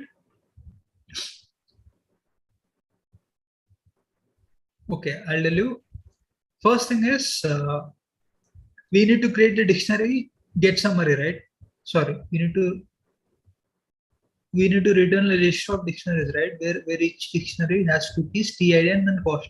The TID I'll get it directly. I'll get it directly from here, right? Correct. So I'll get it directly from here. The key value pair it's going to be same. TID Gurnath 8528. It's going to be same as this. But this one, instead of this items one, right? What I should be having is I should be having total cost, right? I should just have the total cost. So I'll get the cost. I'll get the cost, and then the way I get the cost is this list now. Each element in the list, I'll get the price and then quantity. I'll multiply the price by quantity, and then I will add it to the total cost. Okay. In this manner, I'll compute the total cost. Okay. Am I making sense? Yes, sir. Yes, sir. Right. So I'll go to this D of items value. Okay. The D of, basically this D of items, it's going to be the list. Okay. And inside the list, I have a dictionary. Inside the list, I have a dictionary.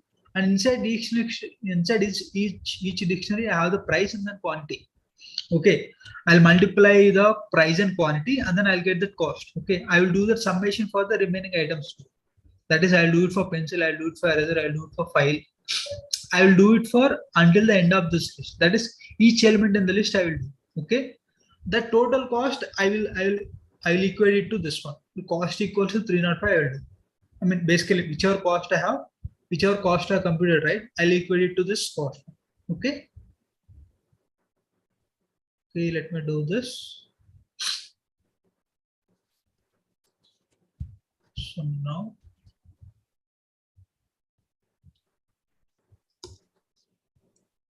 okay, let that list be equals to L for me. Okay. For element, or let's say for element in trans, let's say. For element in trans, okay, L of, I should create a dictionary, right? So it should be, I can do it this way, D equals to this empty dictionary, and then D of element of transaction ID.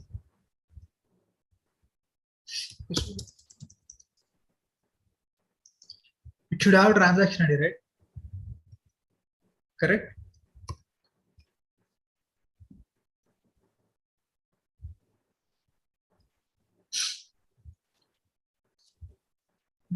Right? It's TID only, right? Yeah, it's TID. Okay, our dictionary's transaction ID should be same as this element transaction ID, right? Correct? But now what do we have? We have this another list, temporary list of items.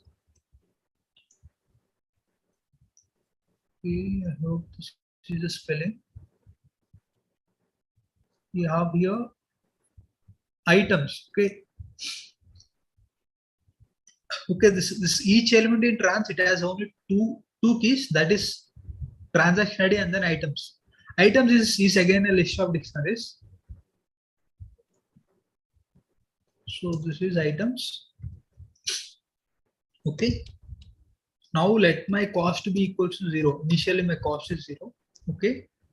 For item in temp. For item in temp basically means that I'm looking over through each item here. Yes, okay? right, sir. Okay. So now what I'll do, for item in temp, right? So for that particular item, how do I get the cost of that item? Cost of the item equals to, when I mean by cost, I mean like total cost. Okay. Total cost of the item equals to item of price multiplied by quantity, right?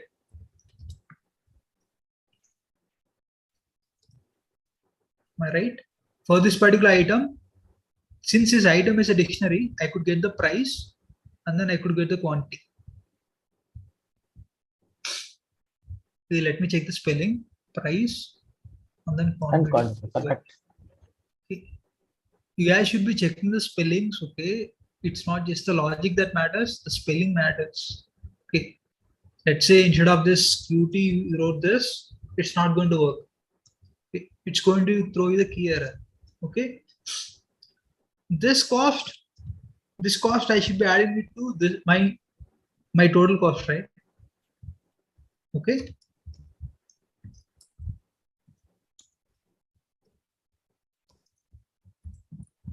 okay,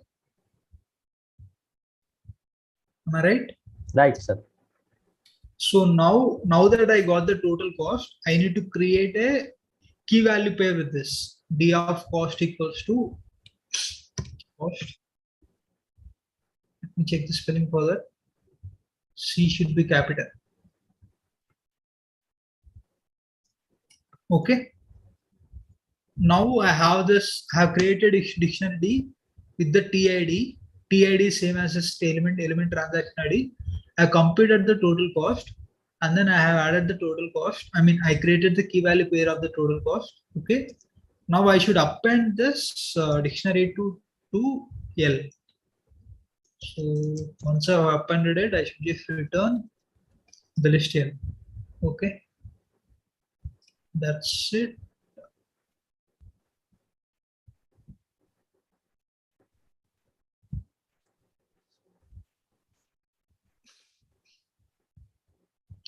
Okay, yeah, it works.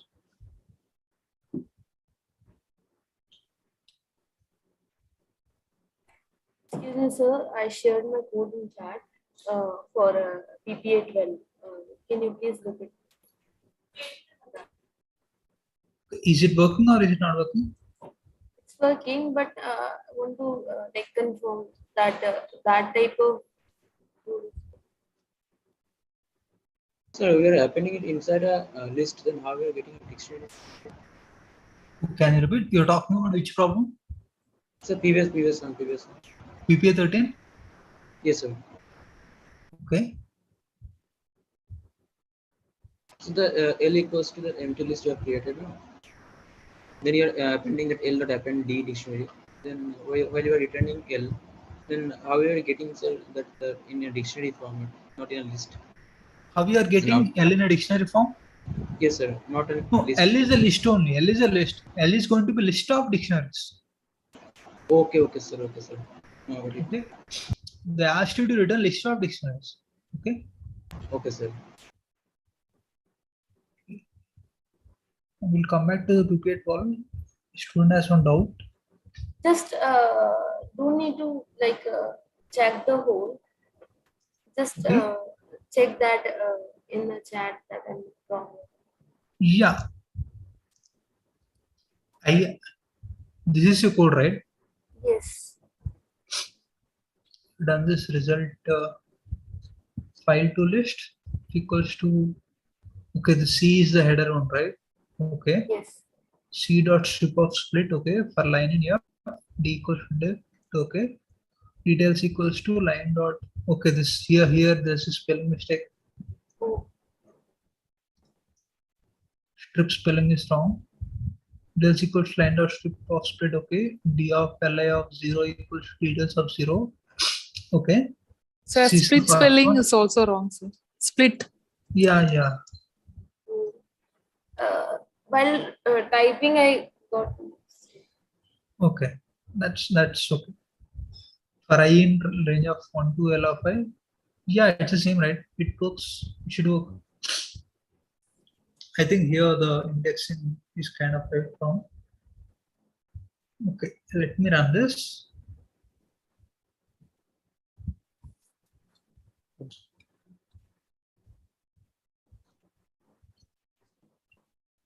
Email is modified.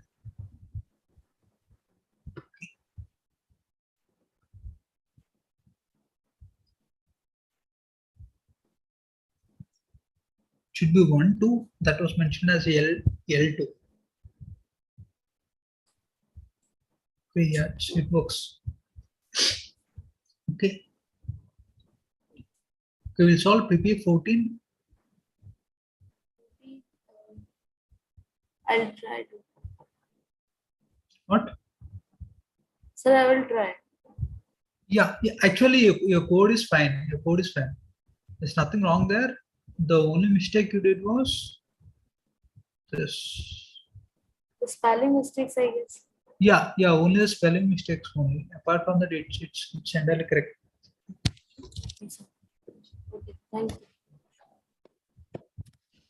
Okay, now let's look at this PPA 14.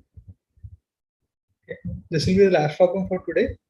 The remaining problems we'll look at the next class session. Okay, we'll have one more session tomorrow or day after tomorrow. Okay, before Okay, the PPA2, there we'll look at it. Okay. Sir, when will be the next session? Tomorrow.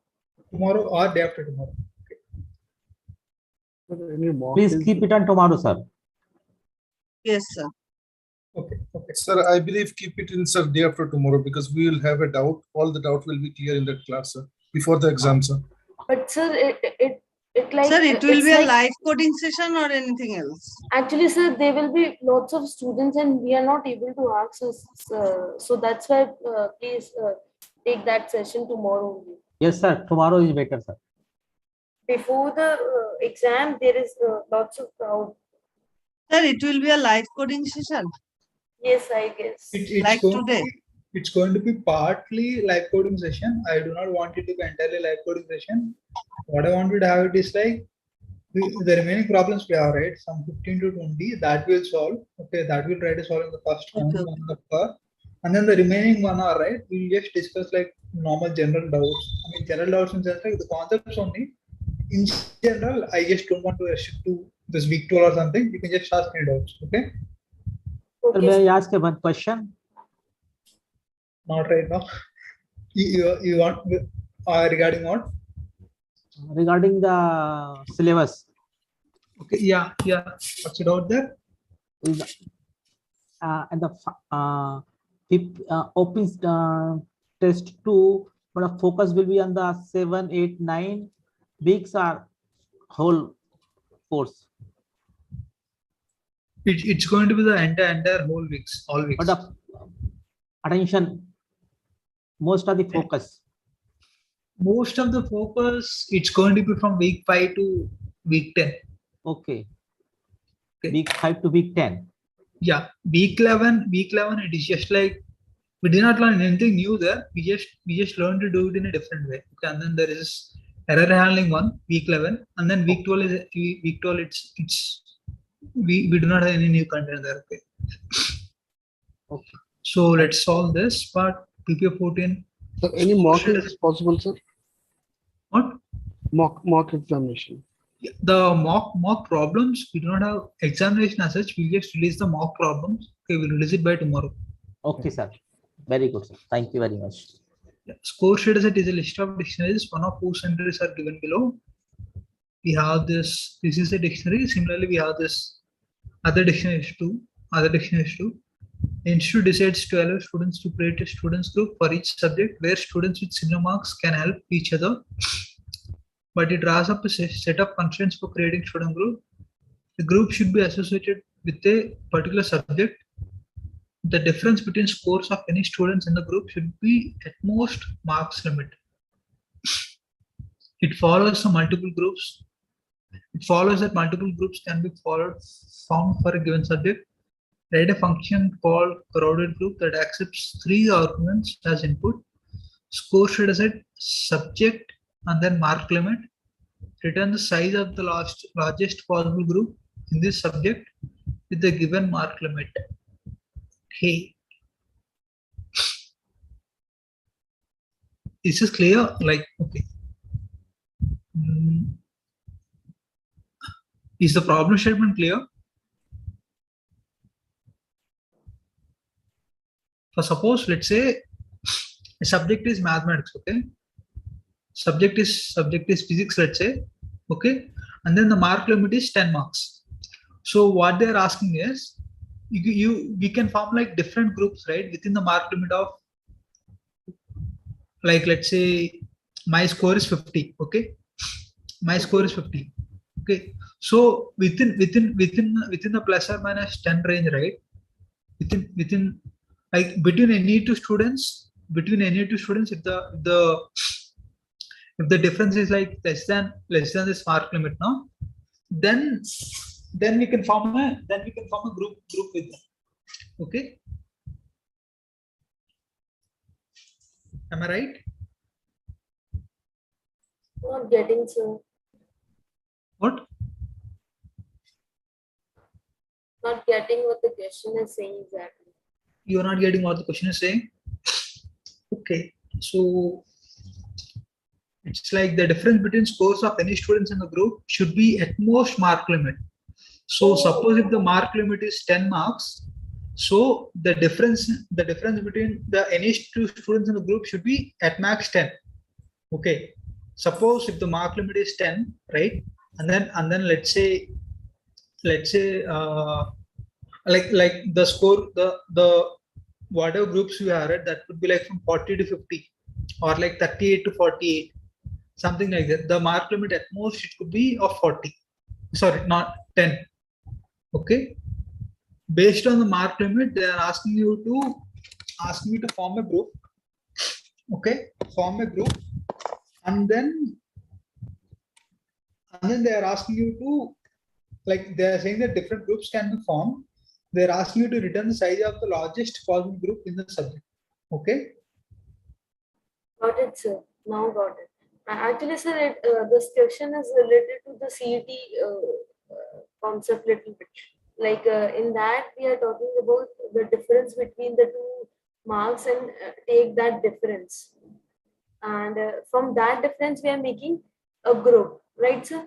Like if we got a difference of 10, then we'll make an group of 10, that difference of 10 groups. Like, and if we got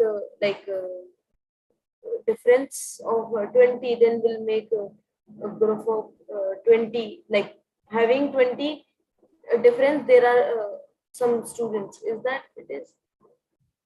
Yeah. It's similar to that. Sir, what is this? What? Sorry. Okay, so now let us look at the solution for this.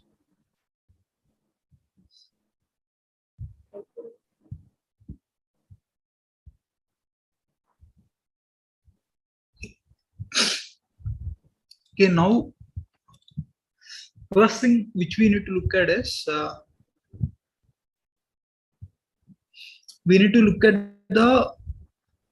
form the group, right? Okay, we need to form the group, and what is the criteria for the group? The difference between any two students in that group, right? The limit should be the difference between any two students marks should be less than or equal to mark limit. Okay, how do you form a group like that?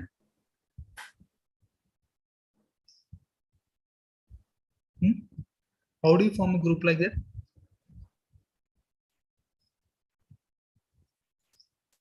Can someone tell me?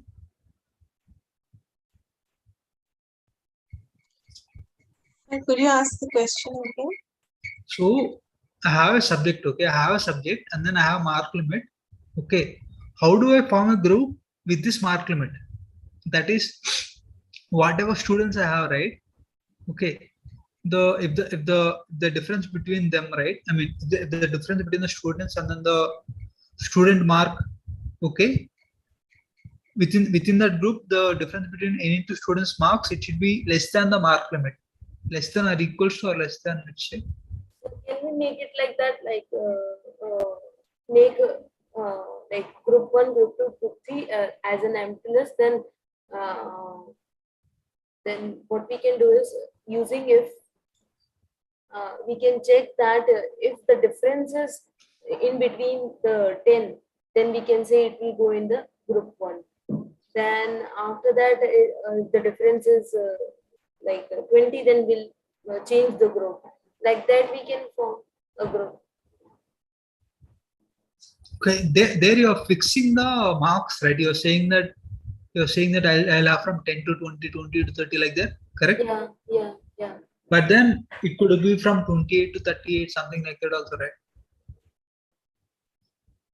So instead of that, can we do it with respect to student wise?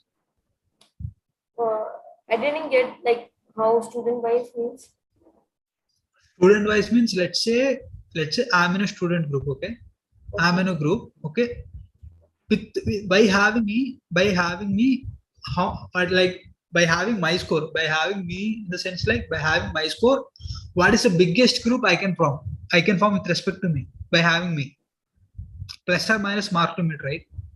Like whatever mark limit I have, what is the biggest limit I can get? Okay, similarly I'll do it with all the students. Okay, I will do it with all the students, and whichever comes as a maximum one, that will be the maximum length, right? That's good, sir. Okay, so let us try to do it in that way. Even with respect to that way, right? It's not, there are like some small problems associated with it. We'll discuss it. Okay, so let's say initially the maximum group length, max group. So like you said about that you're having one group and that has some maximum limit in that. Yeah. Or that like what I'm saying is, let's say my mark is 50. Okay. Okay. My mark is 50, and then the mark limit is 10. Okay. Okay. Mark limit is 10. I can include all the students. Okay, such that my mark limit with respect to them does not exist. Like the difference between my marks with respect to them does not exist. Does not cross the mark limit, and the difference between among the others in my group also should not exceed the mark limit. Okay. Is this clear? Yes, sir. Yes, sir. Okay. Okay. So what I'll do is, for element, or let's say for student in score data set. Okay, it is a list of dictionaries, right? Score data set is a list of dictionaries here. So I'll get the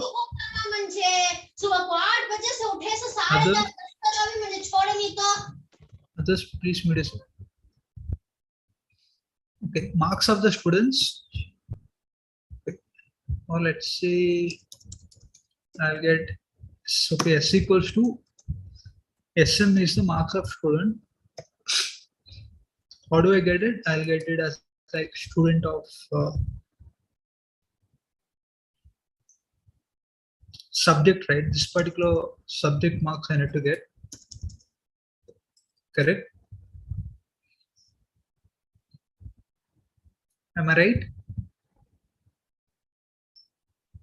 Yeah, this particular subject, whichever subject it is, right? You'll get the subject for this particular subject. You'll get the marks for this particular student. Okay. Okay. Clear? Yeah. Now whichever group I am creating, right? That group there is going to be someone with the lowest mark and someone with the highest mark, right? Correct. So in that particular group, what I want is, I want the difference between this highest mark and then the lowest mark should be less than or equal to mark limit. Okay. Am I clear in this? No. Hello. So am I what clear? that SM here? Can you please? What is SM? It is like I'm looping through each student. Okay. I'm looping through each student, and what I will do is, I'll create a group with that student as a main person. With that student as one of the member of the group. Okay. So, and what I'll do is, I'll try to add other students also in the group. Okay. I'll try to add other students also in the group. Okay. Like by following the rules of that, the difference between any two students marks, right? It should be less than the mark limit. By following that criteria, I'll follow it. Okay. Am I clear? No. So is that mean like SM means subject marks Where? Yeah, subject marks only. Subject marks only. Got. We are only Like talking with you respect are to subject. like you are. I guess you are taking that subject marks of the student. Yeah, yeah. For each student, I'll only look at the subject marks. Got it. Okay. I do not have to look at any other thing. Okay. Yeah. So for a group, right? For this particular group temp, okay. Right now, I'm the only student that is whichever student we have, right?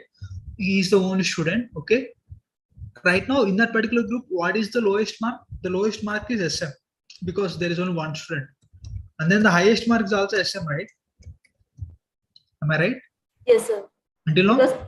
Because at the very position, at the very starting position, this is the lowest and this is the highest. Yeah. There is only one student. So now what I'll do for element in score dataset. I'll loop through the score dataset again. The reason I'm looping through it now is that just to check whether the whether I can add this element to the group or not. Okay. Am I clear? Yeah.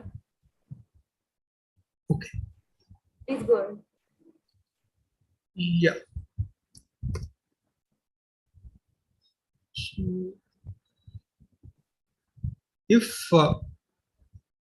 if element of marks, not element of marks, element of subject which gives me the marks of this particular student in this particular subject. Okay. The element of subject is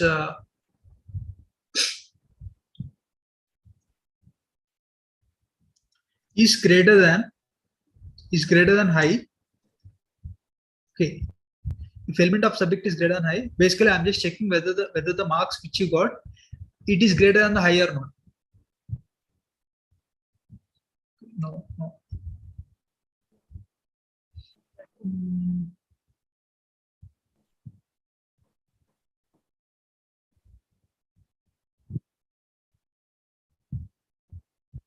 Okay. Yeah. Sir, I have some element in scores data. Why not a student in scores data set? Can I repeat? We should talk about the element in the scores data set. I think element we should talk about the student in the subject data set, scores data set. Here. Element in scores data set, yeah. Element in the scores data set means student. Yeah. So he is nothing but student only. Okay. This element is also student again. Okay. Since I can't use the same name again, right. Again, I'm just using the element here. Okay. Right. Okay. So what I'll do is if element of subject is greater than the current high score, right? Like if it is greater than the current high score, then what I'll check? I'll check if element of subject minus low, okay, is less than or equals to mark limit. Okay, so checking, are you getting what I'm doing? Currently, if the element of subject is greater than high, right?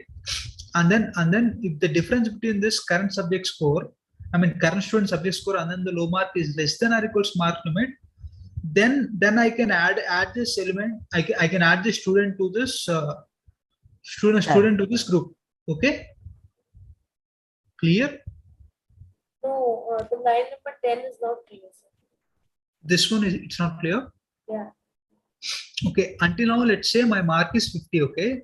My mark is 50, the lowest mark is 50, and then the highest mark is 50. Okay, now let's say this particular student score is 70.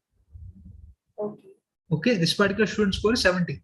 70 is greater than high, right? High is 50. Yeah. 70 is greater than 50, right?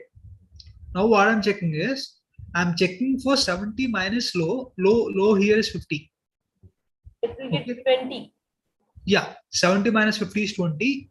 If that 20 is less than or equals to mark limit, then I will add this. I will add this element to my, to my group. Okay. What that mark limit? That mark limit it will be given from the function itself, right? We do not know that. Okay. Okay. That is the whatever difference between scores we have, that should be less than or equals to mark limit, right? So only if it is less than or equals to mark limit, then I will add that student to my group. Otherwise, I will not add. Okay. Okay, got it. Yeah. So now we have this. If this is the case, right, then I will append this student, or let's say I will append the student marks. Okay. To the SN. Yeah. Okay. I mean, basically, I will append it to this list. Okay. This list already has the SM. Okay. Now I will just append this. Okay. Just that marks, right? Yeah. What? You are appending the marks, right? Yeah. Directly. Yeah. Okay. Not Now the student name. No, I'm just appending marks. I'm appending the element of subject, right? So that is nothing but the score of it. Okay. Now, since this element of subject is greater than high, right? I need to change the high value. Okay. Is this line clear? After You're updating. Yeah, I'm updating the high value. Right, sir, right. So, and then the other case is if element of subject, the current student subject score could be less than my group score. I mean, less than my less than my low value, right? It could happen, right? Correct? Yes, sir. This is the other possible, other corner case. Then what I should be checking is I should check for now. But sir, it will be in the take that backspace in the line 3, because that it will be, if elif will be the 9th line, that if elif. Okay. Correct. This should be like backspace.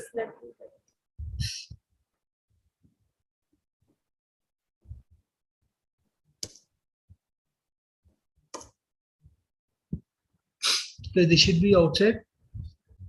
No, take one tab. See the line number 9. Yeah, actually, this is correct, right?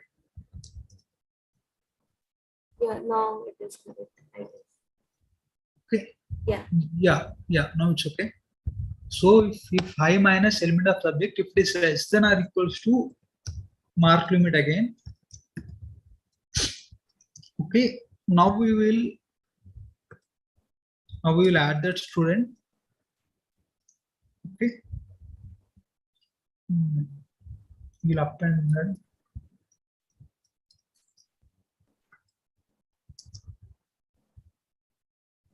And then now we need to update the low score, not the high score.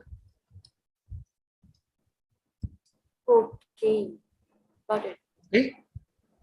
First, what will you do is like comparing with high. If it is high, then you will update that high.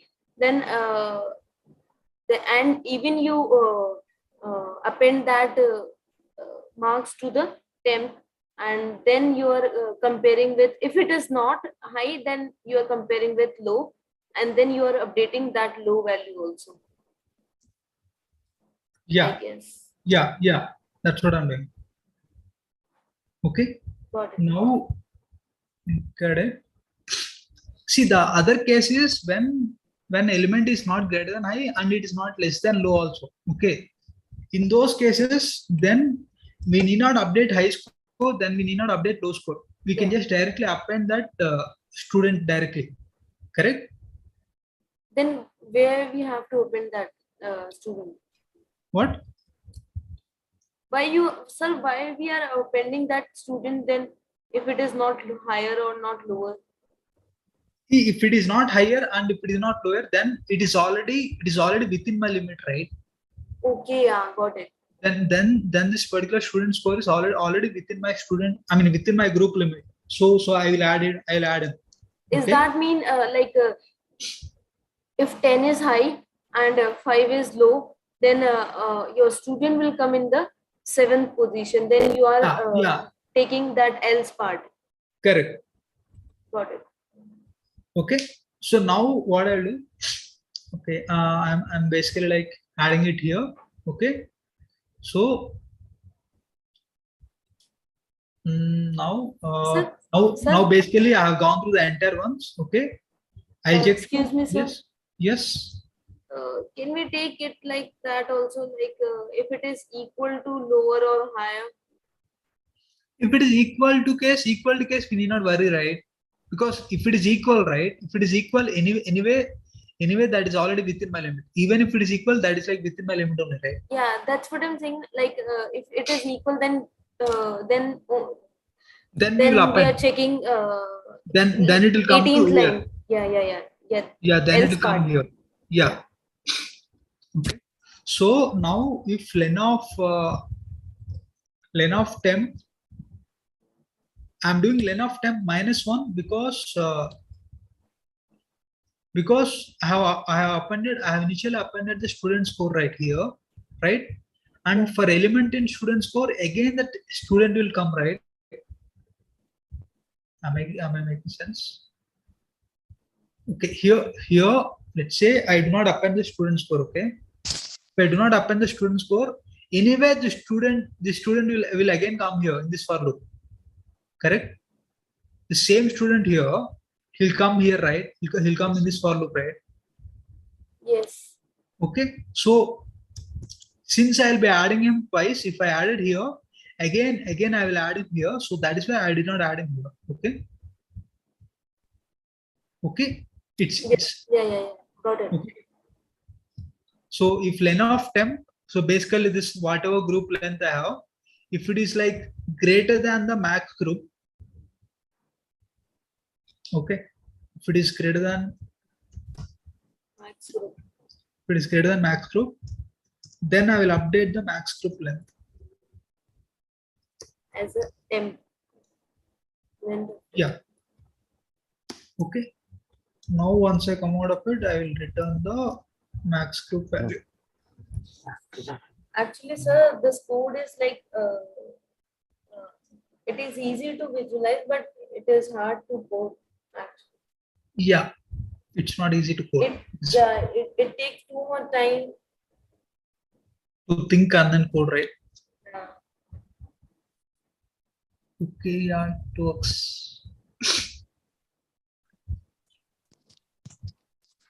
Sir, OPP2 will be same level. What?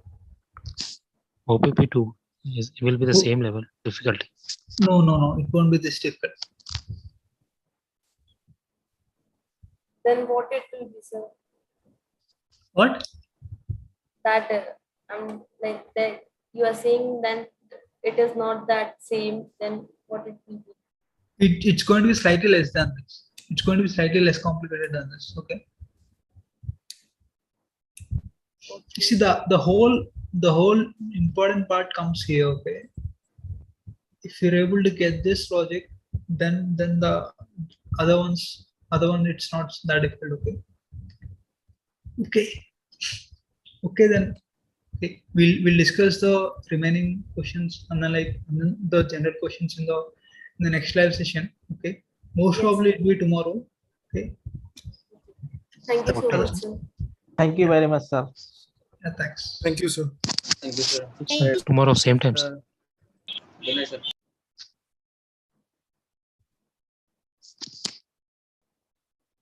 It will be scheduled, I guess.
Thank you.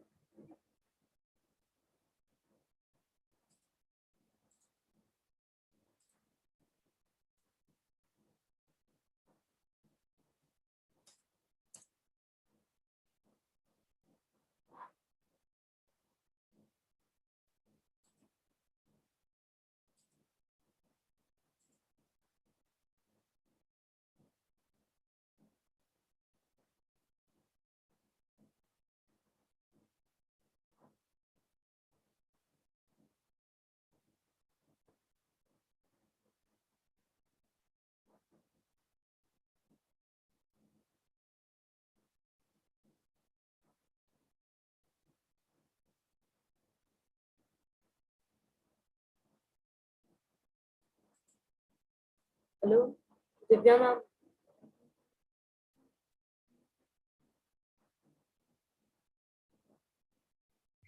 Yeah. Yeah, I want to ask something like about the Python course. About the Python? Related to Python. Yeah. If you're free, like, can I ask you in that time? Now? Yeah. Or like, tell me or like, when will you be free? Then I'll ask. Okay, can I message you then? Yeah, okay. Okay. Thank you.